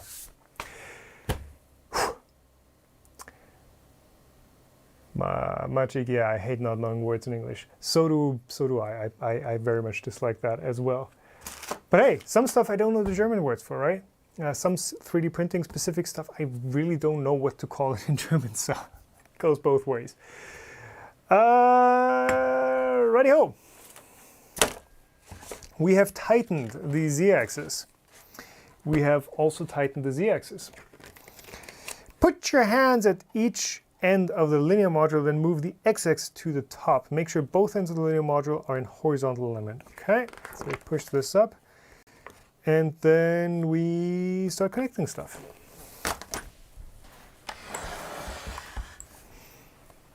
So how do I push this up? Nope.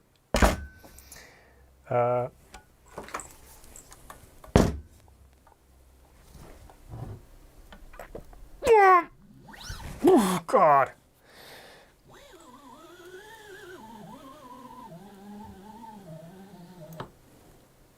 Okay. That should be all the way up. Hey, Mouse Gizmo's around. Hello there. Okay. So we have, you know, you're kind of running out of hands when you support both sides. Like, I don't know what I'm supposed to hold down the rest of the machine with. Don't have a third hand for that. Locate the Y conversion cable and the Y-axis connecting cables as illustrated. Then connect them to the converter. Yes, let me locate this. There we go. Locate it. And another empty box.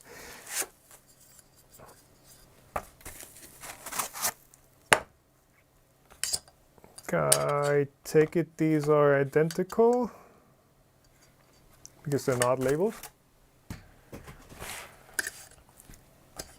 And they don't seem to screw down. So I don't know if they're just going to sit in the machine or something. And the Y-axis connecting cables as illustrated. So we also need the Y cable. That I assume is the power cable. What were the other cables? Z, Y. There we go. These 4 long screws. So does this just screw through the... We're about to... Oh, yes. Okay. We're about to find out. And I just found out. So this goes... here. So these plug in at the front. Okay, so routing is going to be something we can deal with in a second. I do want to screw this down first, so we don't have it clanking around and flying all over the place. These use the same type of screw. Okay, I was going to say these are panhead screws, but same thing. Same sort of flat head.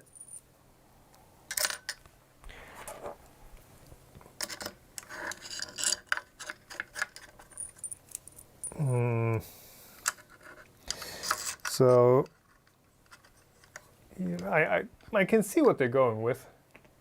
Okay. But it's like screws on long standoff, well, on no standoff, and it's clamping to like a semi-supported. This is like the first bit of the machine that I'm not so happy with, because this looks kind of janky, to be honest.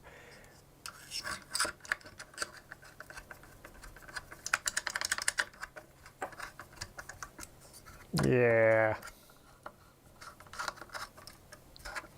Then these get pushed off to the side as you tighten them. This looks like an afterthought. Yeah. But it's on there, it's solid, it works. So we connect, what do we connect? Let's see.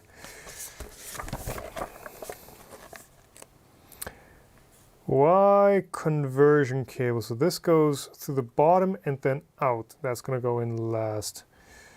You go under. You also go under and then you come back up through this. So let's try this. Think the wrong way? No.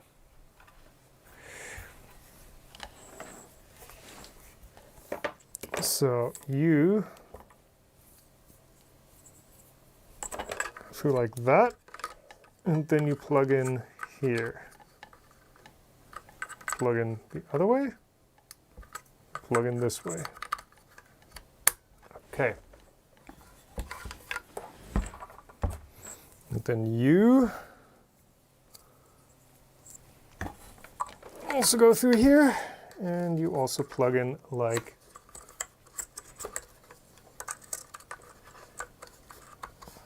that.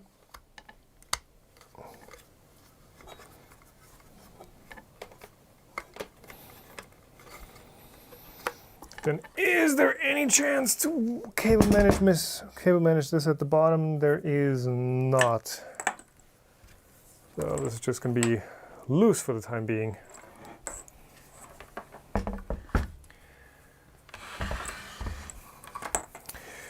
That's that, and then we grab the Y-axis cable, which we had here.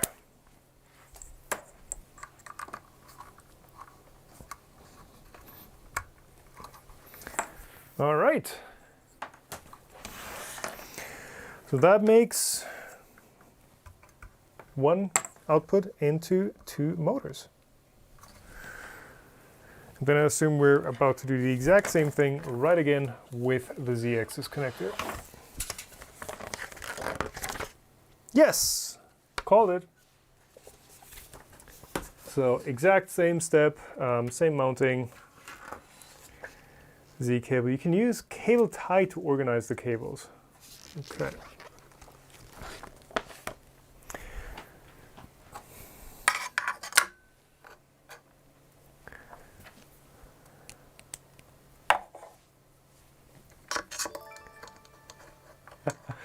Hey Maciek, go to bed. Come on, you can always watch the stream replay, right? So these streams, YouTube has the feature called DVR, and you can watch these streams as a replay. You don't have to watch them live. And bonus, as a replay, you can skip through the boring parts. You can skip through me just doing a bunch of screws for half an hour. You can skip to where it gets interesting. So, yeah, get to bed.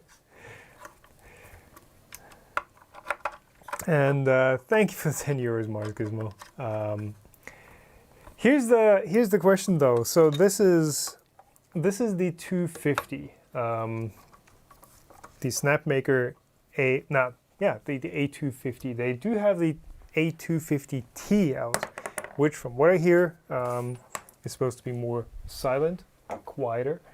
But is there a significant difference from this to the T model? So basically what I'm asking is it worth reviewing this when it's already outdated and the review kind of wouldn't be relevant anymore by the time people watch it?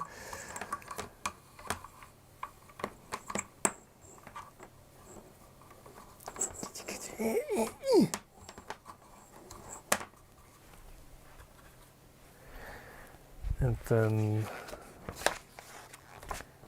plug this in however. Okay.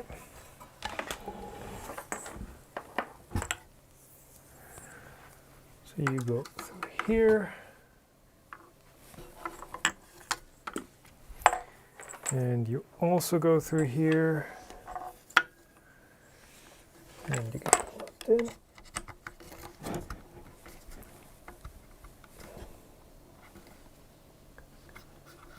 Oh, what's this?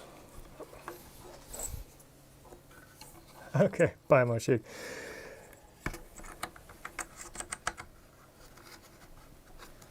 Do they have a cover to protect it from dust when milling anything with the machine? Nuno's asking. I don't think so. So these connectors just sit right at the bottom of the printer. Though, to be honest, with this sort of, you know, covered connector style, it might not be much of an issue. Yeah, these do fit fairly tightly. Though, I don't know, it might, still with the clip-in stuff, it would probably be better to keep to shield it. You can always put a piece of tape over it, which fits the theme. No, it doesn't. But, yeah. No, I don't think there's a cover included. I think they want this thing to be exposed and visible and slick looking.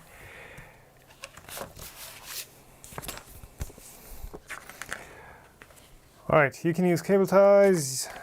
Do they include cable ties? They do not include cable ties. Or do they?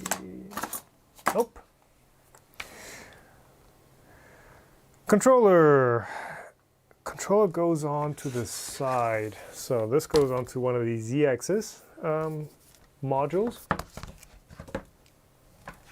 And same mounting scheme. With the logo facing out and the connectors facing towards the outside of the printer. Okay. And that goes on this one.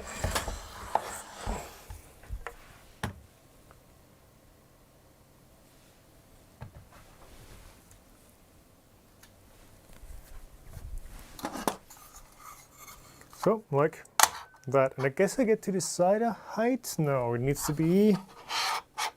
Yeah, well, there's only really one option, one height that you can mount it to. Mars Gizmo saying it's still worth seeing this one. Okay. Hasn't checked the differences yet. Is it the perspective or are they not centered? What is not centered?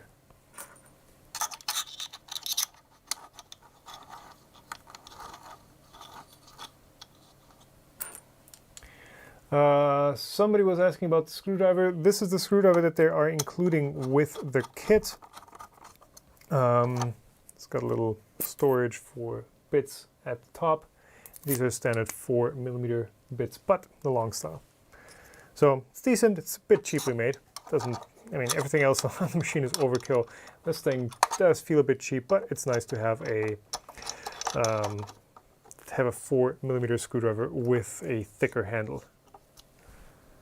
Yeah, so these screws, they are sliding inwards as you tighten them.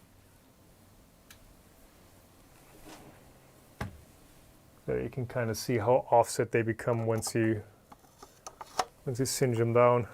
So I guess that's how they want them, but then the torque itself, the tension kind of pulls them in. So this is, like I said, not my favorite way of mounting stuff. And then at the bottom, it's going to be the same thing. You can see how those kind of get bent inwards.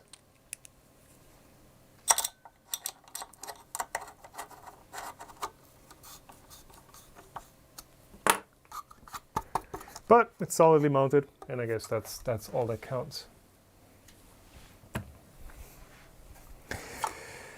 So this one has the bunch of connectors on the side.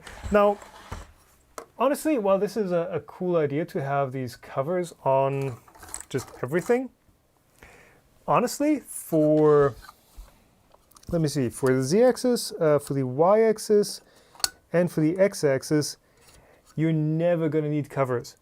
Because, like, that's what drives the machine. Also for power, power is also always going to be plugged in. So yeah, screen's going to be plugged in, so that's okay. Micro USB can also stay, but like those four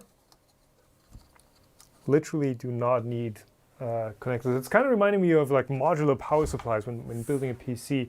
You can get like the semi-modular ones that have the ATX and I think the ATX EPS, is it called EPS? The 4-pin, 8-pin CPU power, and a pair of PCIe's or something permanently attached, and then the rest modular.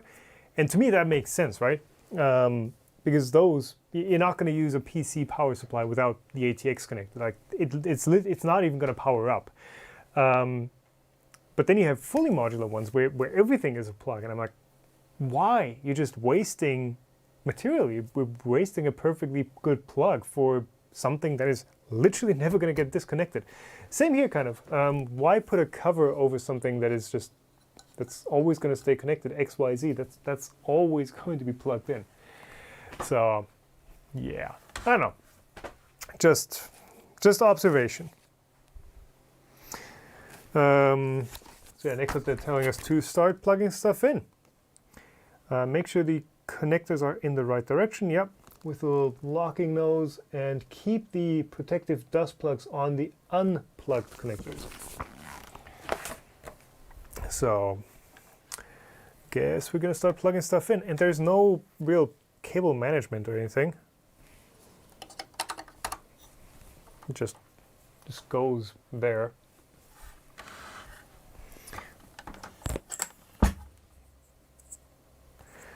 And Z makes cable routing easier, I guess. Well, yeah, but George has a good point that you can replace the fully modular ones if you want to have color match cables. Okay, I mean for that, I would agree. Custom order cables, yes. Like from a, here's the thing.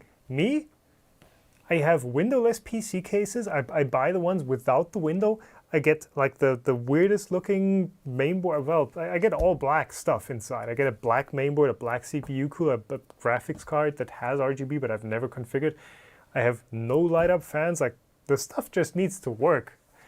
And the PC sits under my desk, and it works away there, right? This one, this streaming PC, old Corsair, no, not Corsair, Cooler Master CM692.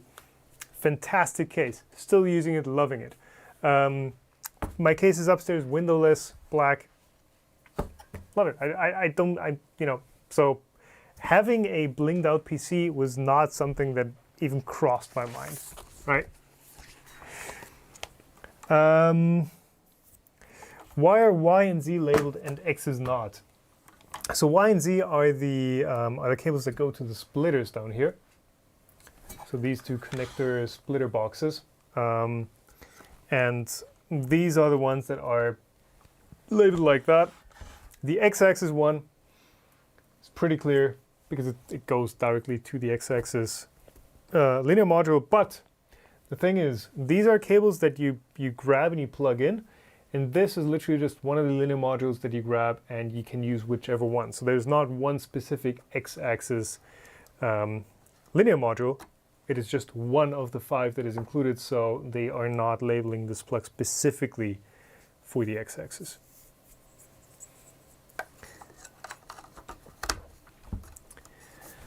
All right. Oh. Has the laser been operated yet? No, we have not moved the machine even yet, so hold your horses. It might be a while until we get this up and moving. So, touchscreen. Okay, touchscreen is going to be EC1, unless I drop it.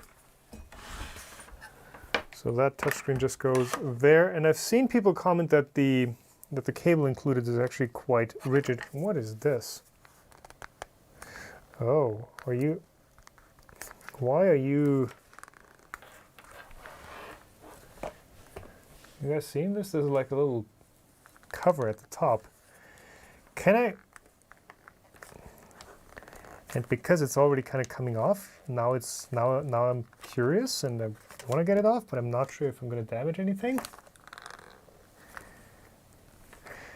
I want to put my Game Boy cartridges in this thing. That looks exactly like a Game Boy cartridge slot. But it seems to be glued or something. Don't. That doesn't come off. But it's loose. I want to put my cartridge in there. Okay. Guess that doesn't come out then. But it does kind of look like a cartridge slot, doesn't it? The thinner Game Boy Advance modules. Right, but this just snaps into place there. There's no lip for this to sit onto, so this literally just goes on magnetically. And then so, considering that this is like the Wi-Fi module, yeah, of course it's a cover for Wi-Fi to leak out. Then I assume this is not just the touch input, it would also be the entire machine controller and interface to the outside world. So really this would be a USB host more or less. And then you know, what I originally thought was this was just a screen that gets controlled by the mainboard. So the mainboard has all the stuff in there, and then this is just, you know, an output. But it looks like this is the actual controller, or the actual print host. And then you just plug in here, and the screen controls the module. So that makes a lot more sense, because if this is the controller, then this is just USB. This isn't like display port over USB or anything. It's just USB. That is a poorly fitting USB-C cable, though. And the ease with which I can pull that out. Is it the plug or the...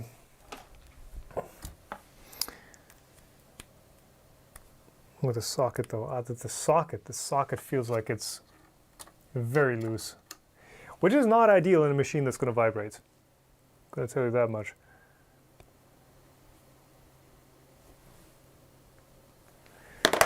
Okay. So, do not connect or disconnect any cables when the machine is powered on. Power module, DC cable, AC power cable. So the power supply just doesn't get mounted. Why does it not get mounted? What is this?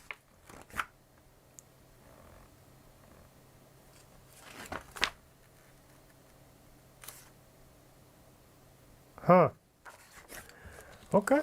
Okay, no, loose power cord. That reminds me of the CR10 days. The original CR10, when you had the control box, like dangling off of the printer awkwardly. So power goes into power.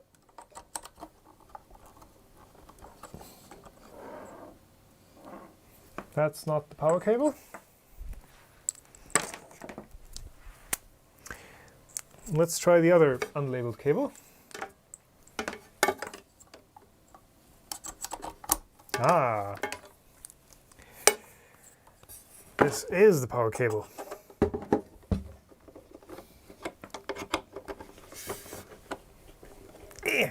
Okay, what mic do I use to record audio? So right now I'm wearing a Sennheiser something. Their basic lav mic, plugged into a Rode Filmmaker kit.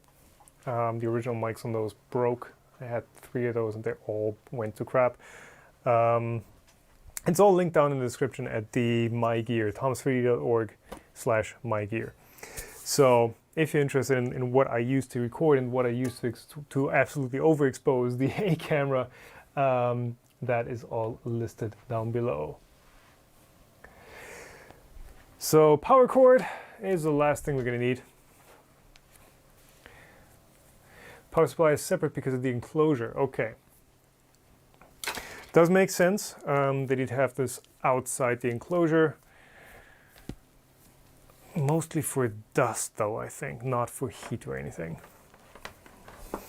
Because this is the only part that has, aside from the 3D printing toolhead, that has a fan and any sort of airflow going through it. Okay, so I guess theoretically at this point we would be able to plug this in. What sort of cable do they give you? 0.75. So not the strongest of cables, but should be enough for 320 watts. So they're telling us absolutely amazing. You have successfully assembled the machine body, just select one function to completely assembly and bring your first job into the world. So we're going to start with the easy one, I'd say, 3D printing. Assemble the 3D printer, get started, calibrate the bed, load filament. So these are all the steps that I assume you would need to go through every single time you swap from laser or CNC to 3D printing. So set your timer, kind of like set your timer and keep track of how long it actually takes to convert from one to the other. Because if this truly is a multifunction machine, then that is something that shouldn't take too long, or otherwise you're just not going to be swapping. STE, that is, no, 320 watts is not the laser power. That would be a crazy powerful laser. Laser power is 1.6 watts, 1600 milliwatts. So it's not a laser cutter, it's a laser engraver at best. So same mounting scheme as always. You thread stuff through the mounting plate with the M4x8 screws, and then you have the matching receptacles or the matching threads on that. So let's go do that, if this camera can decide to focus. There we go.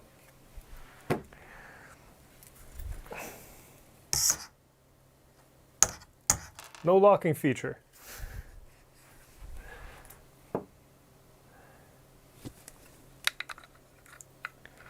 So this is kind of a clear case for something, for some quick change system, especially because this one you will actually be changing quite often, or every single time if you want to convert the machine functionality. The other ones, like the, over here, the mounts between the axes, I'm fine with those being screw mounts. Okay, and apparently we need to go one hole down with these. But the tool head itself, that would be such an easy choice to go with a, like some sort of bayonet mount, or I don't know. Wrong hole, yes, Bruno, I know I need to use the other hole for that. I just figured it out. Check the printing module, I think you're doing it wrong.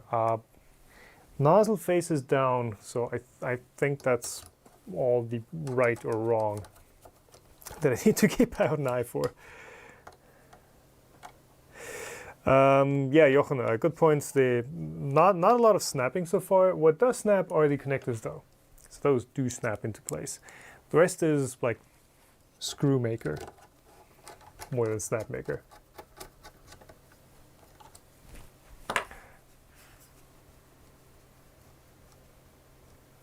It's interesting. This x-axis carriage isn't as rigid as I remember.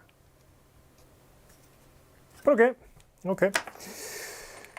Toolhead cable. So this, I then take it, is the toolhead cable. And we connect to toolhead. There's one connector for toolhead, and this thing just plugs into the other side here. That goes there, that goes there. And I just pressed on the x-axis, which I guess I shouldn't do. How repeatable is that going to be over time? Not very. There is a bit of slop in the threads, but that doesn't matter. You are calibrating for that every time. So you're not going to use a CNC toolhead to swap your CNC bits. You're not going to be doing like click clock and swap from a 1/8 inch to a 1.5 millimeter bit or something. filament holder to the Z-axis. Ah, so that was the filament holder tube that I saw.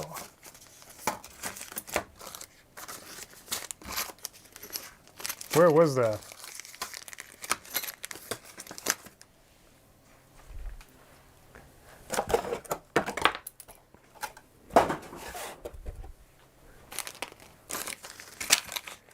Where did I put that?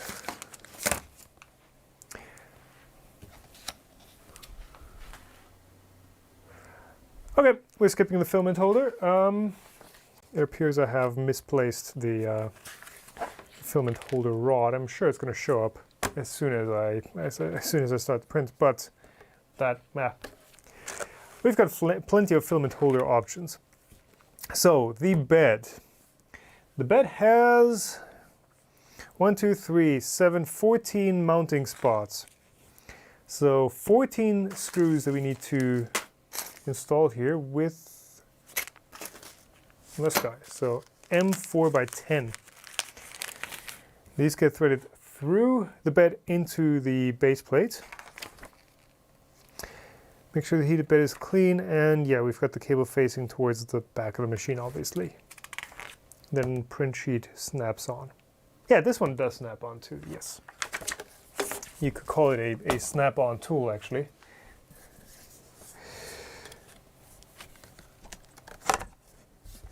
So you come off, do not print directly on the surface. I've seen that message somewhere.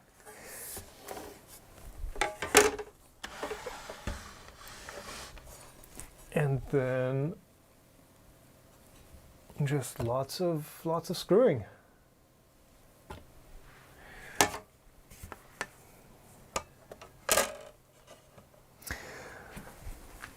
Okay, so there is a bit of an air gap. There is like 2 millimeters worth of air gap between the heated bed and the die-cast aluminum base. There's no insulation though on either the bottom side of the heated bed or the the bottom of the heated bed or the die-cast aluminum base. So that might end up wicking a bit of heat away. But for now, let's just get this screwed down.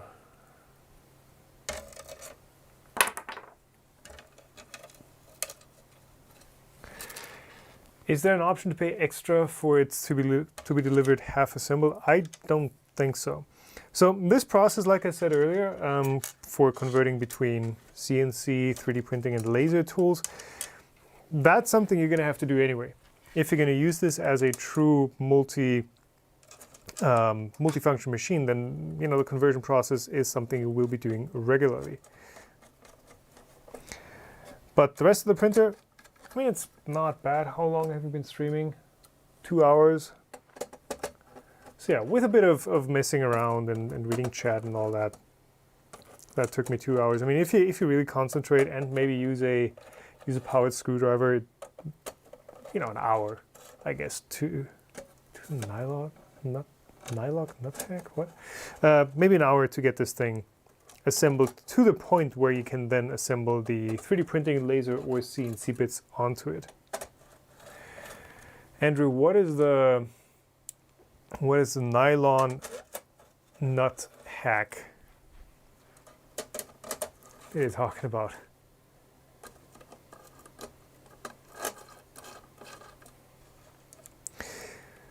No. I mean,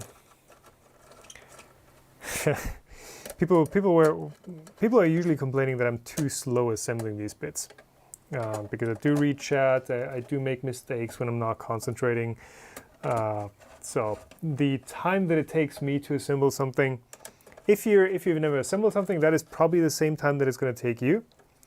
But if you're somewhat experienced, you're probably going to be faster than me.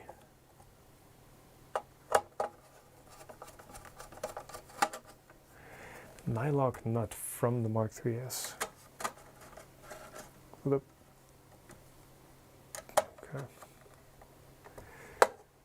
Oh, for getting the pusher bits flat. Okay.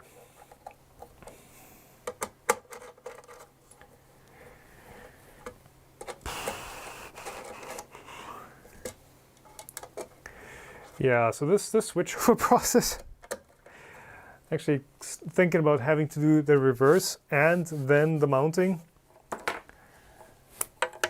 It's not something you're just going to do in a pinch. It's more something that you kind of need to plan for maybe once a week or something, but yeah. Add on heated bed. And you plug in there. That should have been it though. So no positive alignment feature on the bed, so it sometimes snaps on just a bit crooked. No, can't actually get an angle.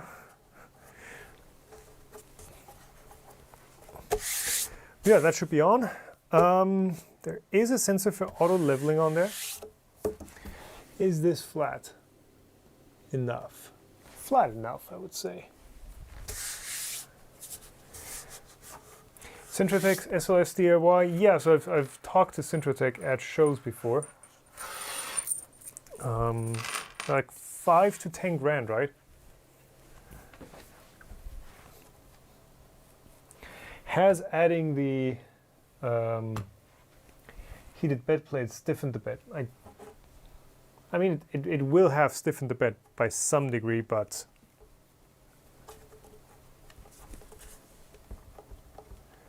not by much. Is that brick the power supply? Yes, that brick is the power supply unit, which is separate from the rest of the machine.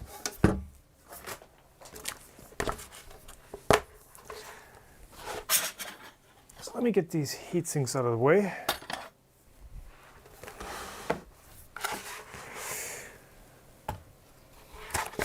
Oh, camera, please focus on this.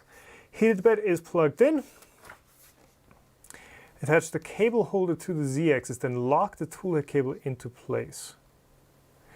So the toolhead has a strain relief that goes on top of the, it's this bit, on top of our controller. So let's see how that fits in.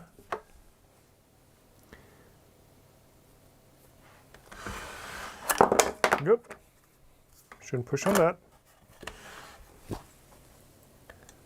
That goes on like so, but that needs to be attached. Oh yeah, and 4x8. Okay, got it.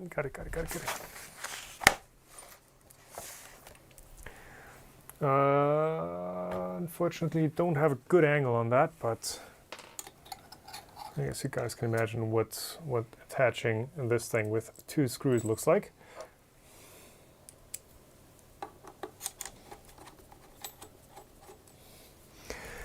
Mihai Designs, are you supposed to take off the heated bed when switching to CNC mode? Yes.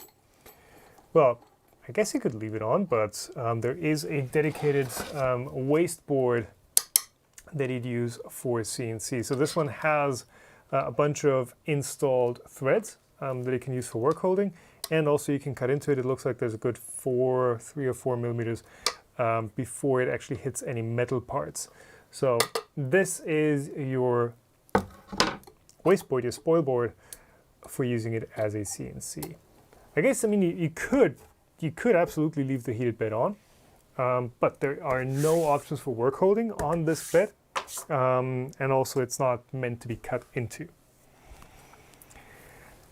So that, and then this goes there, this slides in. Okay, and that should be the 3D printer complete. Hasso, is the Mark IV announced yet? Nope. Should be arriving soon. What's your guess? I have no idea. Seriously, I have absolutely no idea what the Mark IV is going to look like, whether there's even going to be a Mark IV, etc. But that's not the topic of today's stream. The topic of today's stream is the initial setup of the Snapmaker 2.0 A250. Plug in the AC power cable into an electrical outlet, switch the power on, and follow the prompts on the touchscreen. Okay. Auto leveling, I know. So let's go ahead, switch this on. Before that, I shall rotate the machine. Just get the stuff out of the way real quick. I shall rotate the machine so you guys will get a view of what is happening.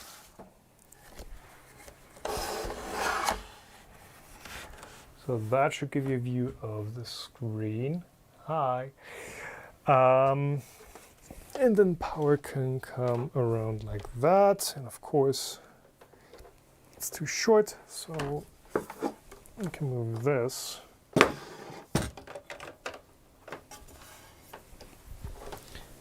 And plug it in. Are you switched off? Yes.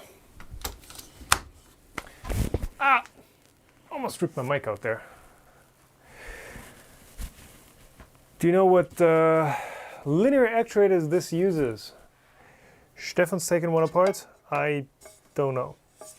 So here's the thing. Even if I had heard something, I wouldn't be able to talk about it. So, yeah.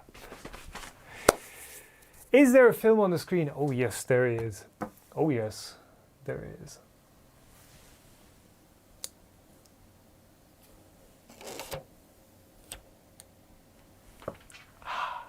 So nice and so clean. Will never be the same again. Your Y and Z cables are not well passed on the chassis. Well, that's how they're supposed to be passed on the chassis. So I'm gonna power this thing on, and you guys watch whether I explode or not. 3, 2, 1. Noisy.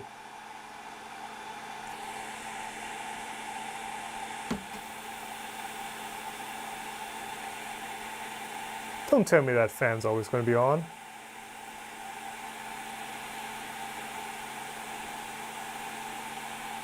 Well, this is my life now.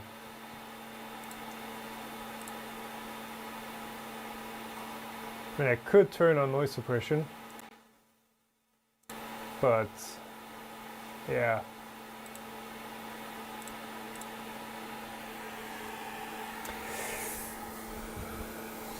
Oh, there's also, can you guys hear that? If I put my mic close to it, there's also a chirping coming from the 3D printer toolhead already. Hello, let's make something wonderful. That looks like an Apple interface. Welcome to Snapmaker. Okay. Please read these terms and conditions carefully before using this product. Your access and use of this product is conditioned on your acceptance and compliance with these terms. These terms apply to all users who access or use this product. By using this product, you agree to be bound by these terms. If you disagree with any part of the terms, then you may not use the product. We reserve the right at our sole discretion to modify or replace these terms at any time. Privacy policy. Thank you for using the products and services. Snapmaker considers your privacy important and respects it. To this end, we have developed a privacy policy covering how we collect, use, disclose, transfer, and store your information. We use your data to provide and improve our services. By using our services, you agree to this collection and use of information in accordance with this policy. Personal information collection. When you use this device, we automatically collect certain information about your device, including information about your IP address, device working time, and your use preference. We collect device information using the following technology. Log files track actions occurring on the device and collect data including your use time, printer settings, printing models, and date timestamps. So they know about everything that you print. Snapmaker touchscreen app uses the collected data for various purposes: to provide and maintain our services, to notify you about changes to our services, to allow you to participate in interactive features of our services when you choose to do so, to provide customer care and support, to provide analysis or valuable information so that we can improve our services, to monitor the usages of our services, to detect, prevent, and address technical issues. Okay. We use certain physical, organizational, and technical safeguards that are designed to improve the integrity and security of information that we collect and maintain. Please be aware that no security measures are perfect or impenetrable, and thus we cannot and do not guarantee that your information will not be accessed, viewed, disclosed, altered, or destroyed by breach of any of our physical, technical, or organizational safeguards. That is... okay. That's interesting. Changes. We may update our privacy policy from time to time. We will notify you of any changes by posting the new privacy policy on our page. Contact us. You can contact us by email, Snapmaker. Please read and understand the content of the manual of this product carefully. Failure to read the manual may lead to personal injury, inferior results, or damage to the Snapmaker product. Always make sure that anyone who uses this product knows and understands the contents of the manual to make the most out of it. The conditions and methods used for assembling, handling, storage, use, or disposal of this product are beyond our control. For this reason, we do not assume responsibility and expressly disclaim liability for loss, injuries, damages, or expenses arising out of or in connection with the assembly, handling, storage, or disposal of this product. Okay. So basically, they're logging everything you do on the machine to provide and maintain our services. That is basically the catch-all phrase. Everything gets logged. They do not guarantee that your personal information does not get breached. And they do not assume any liability for usage of this printer, which is actually that is actually relevant, because you have a laser tool head on here. So it's, if you misuse the product, well, misuse, huh? Nah, let's cut that out. It's not even if you misuse this printer. If you use this printer as intended, then they assume no liability for whatever happens to you. So I don't know if that is like legally watertight at all. But yeah, you're on your own basically. So privacy, personal, and disclaimer. I was expecting a lot more. I was expecting to sit here for 2 hours and read through the entire thing. Let's see what else comes up, because they're telling us to read through the entire thing. Of course we agreed. I have read and I agree. Snapmaker 5s. Makes sense, so let's use the guest network. By the way, yes, this is Android. That looks like an Android 5 standard keyboard or something. What's my password for this?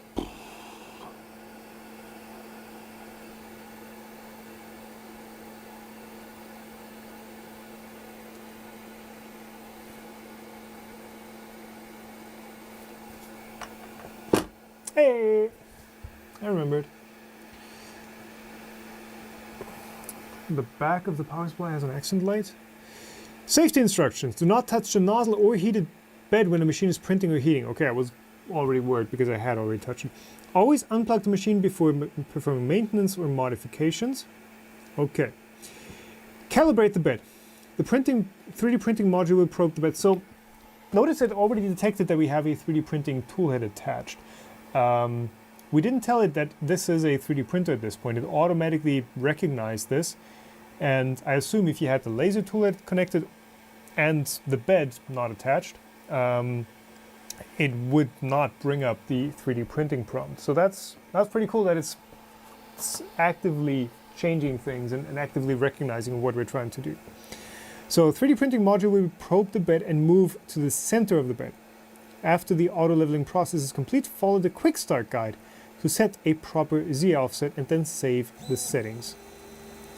So it's actually showing you what it's doing at the time. And by the way, this screen is quite nice. It's quite crisp.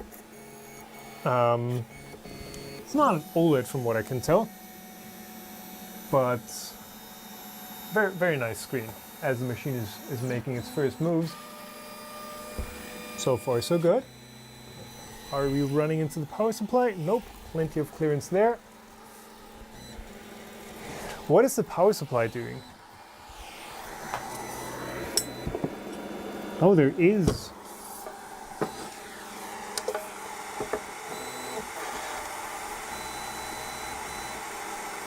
There is blinky power supply light for unknown reason.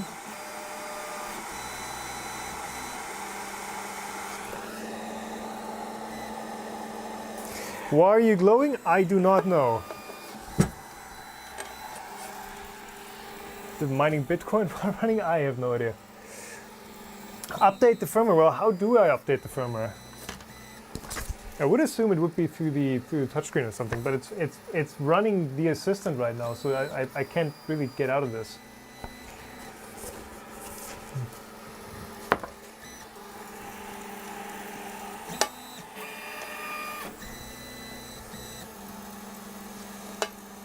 Oh, where can we put this so you guys see the blinky lights? Oh yeah. So yeah, noisy, very noisy, definitely noisy. Fan in the power supply and the motors as well. So they give you these calibration cards, which is really just a plastic shim. So let's calibrate. Place the calibration card or a piece of A4 paper between the nozzle and the heated bed and manually calibrate the Z offset for the last point. Yeah.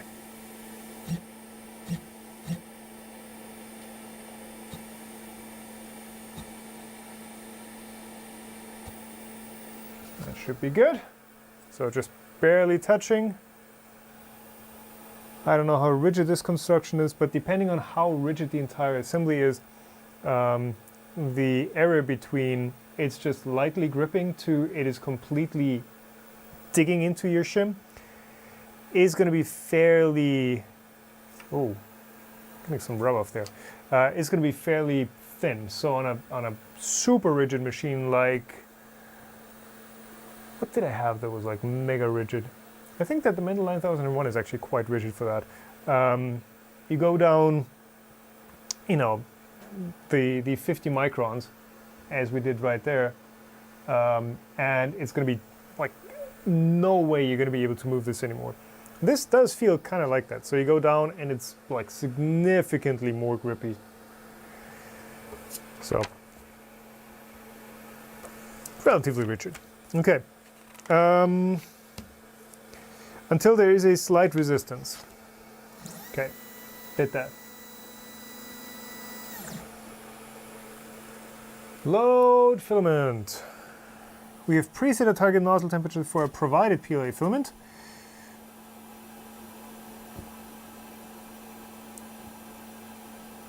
Please set up the nozzle temperature before changing filament. The nozzle will be heated to, okay. Ooh, new fan that just turned on. The bed is cool. Yes, the bed is cool-ish. Might have tried to heat for just a bit. How to load filament. So there is a guide included in here how to load the filament.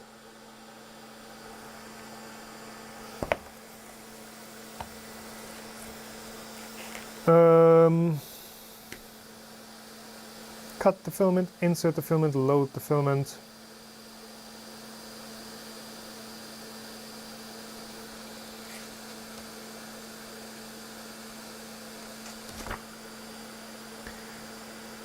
You are now ready to print. So let's use the included sample filament, black PLA.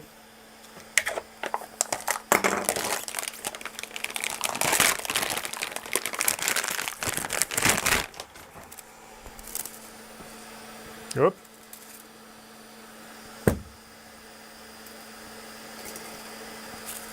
Okay. I guess we get an extra ring of PLA. Ah, it's the hot and that's smelling. Ooh. This PLA is already broken. That's interesting. There's a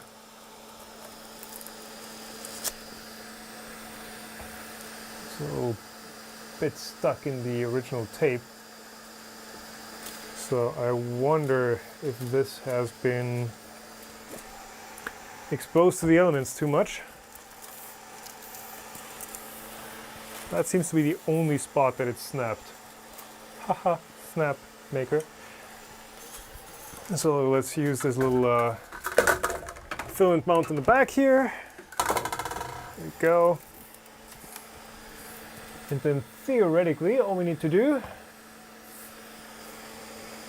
is feed this in, and we don't even need to open up the... Are you a dual drive? No, you're just a single-sided. Oh, that's... wow.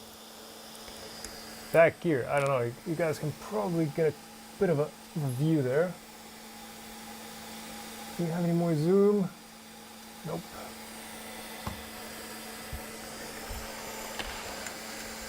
That gear is raunchy, or whatever you want to call that. That is a pretty coarse gear. Maybe let's do a load. You can kind of see it spinning. So there's no depression, no divot for the filament to go into. It's just a straight cut gear. Huh. And also it's only single-sided, so this side is just a bearing.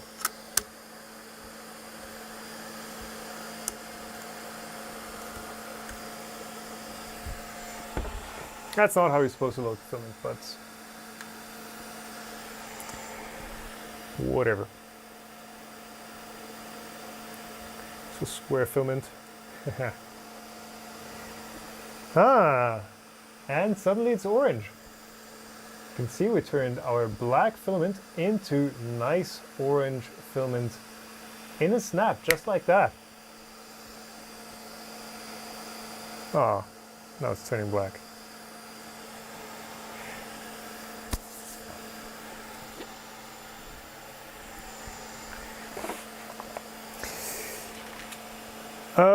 Clean the nozzle using tweezers and hit done.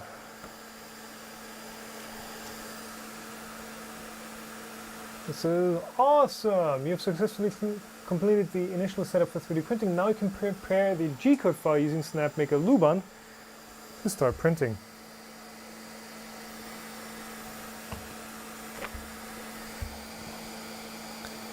"3D printing, heated bed." What is start? Okay. 8 gigs, I assume, total internal storage then, because this is 4,795 megabytes of storage that we have.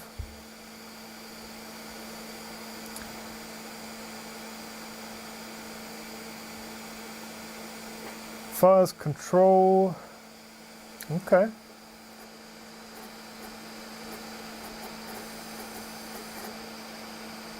So you get a little control, moving controls there.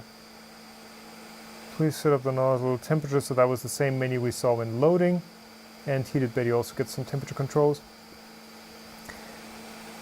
That looks very much like an Apple interface. About the machine, what are we running?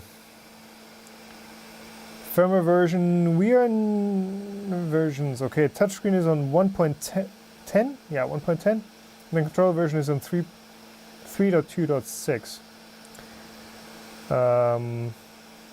And Android 7, ooh. So firmware update, 1.14. People were saying I should update, so we shall do that. Okay, whew. Shouldn't you set up Wi-Fi so they can spy on you? Yeah, it's on Wi-Fi. It's on my guest Wi-Fi, as are all the machines that have some networking functionality built in. Okay, okay. So here's the thing. It is 11:20 right now, p.m. here. I am starting to fall asleep, And with this thing taking a while for firmware update, and we still need to set up the software, the slicer, we still need to slice something, I'm gonna call it a day for today. I'm gonna call it a day. I'm gonna call it a night. I'm gonna finish the stream right here. The printer will do its firmware update, and then on a later date we can look into the software.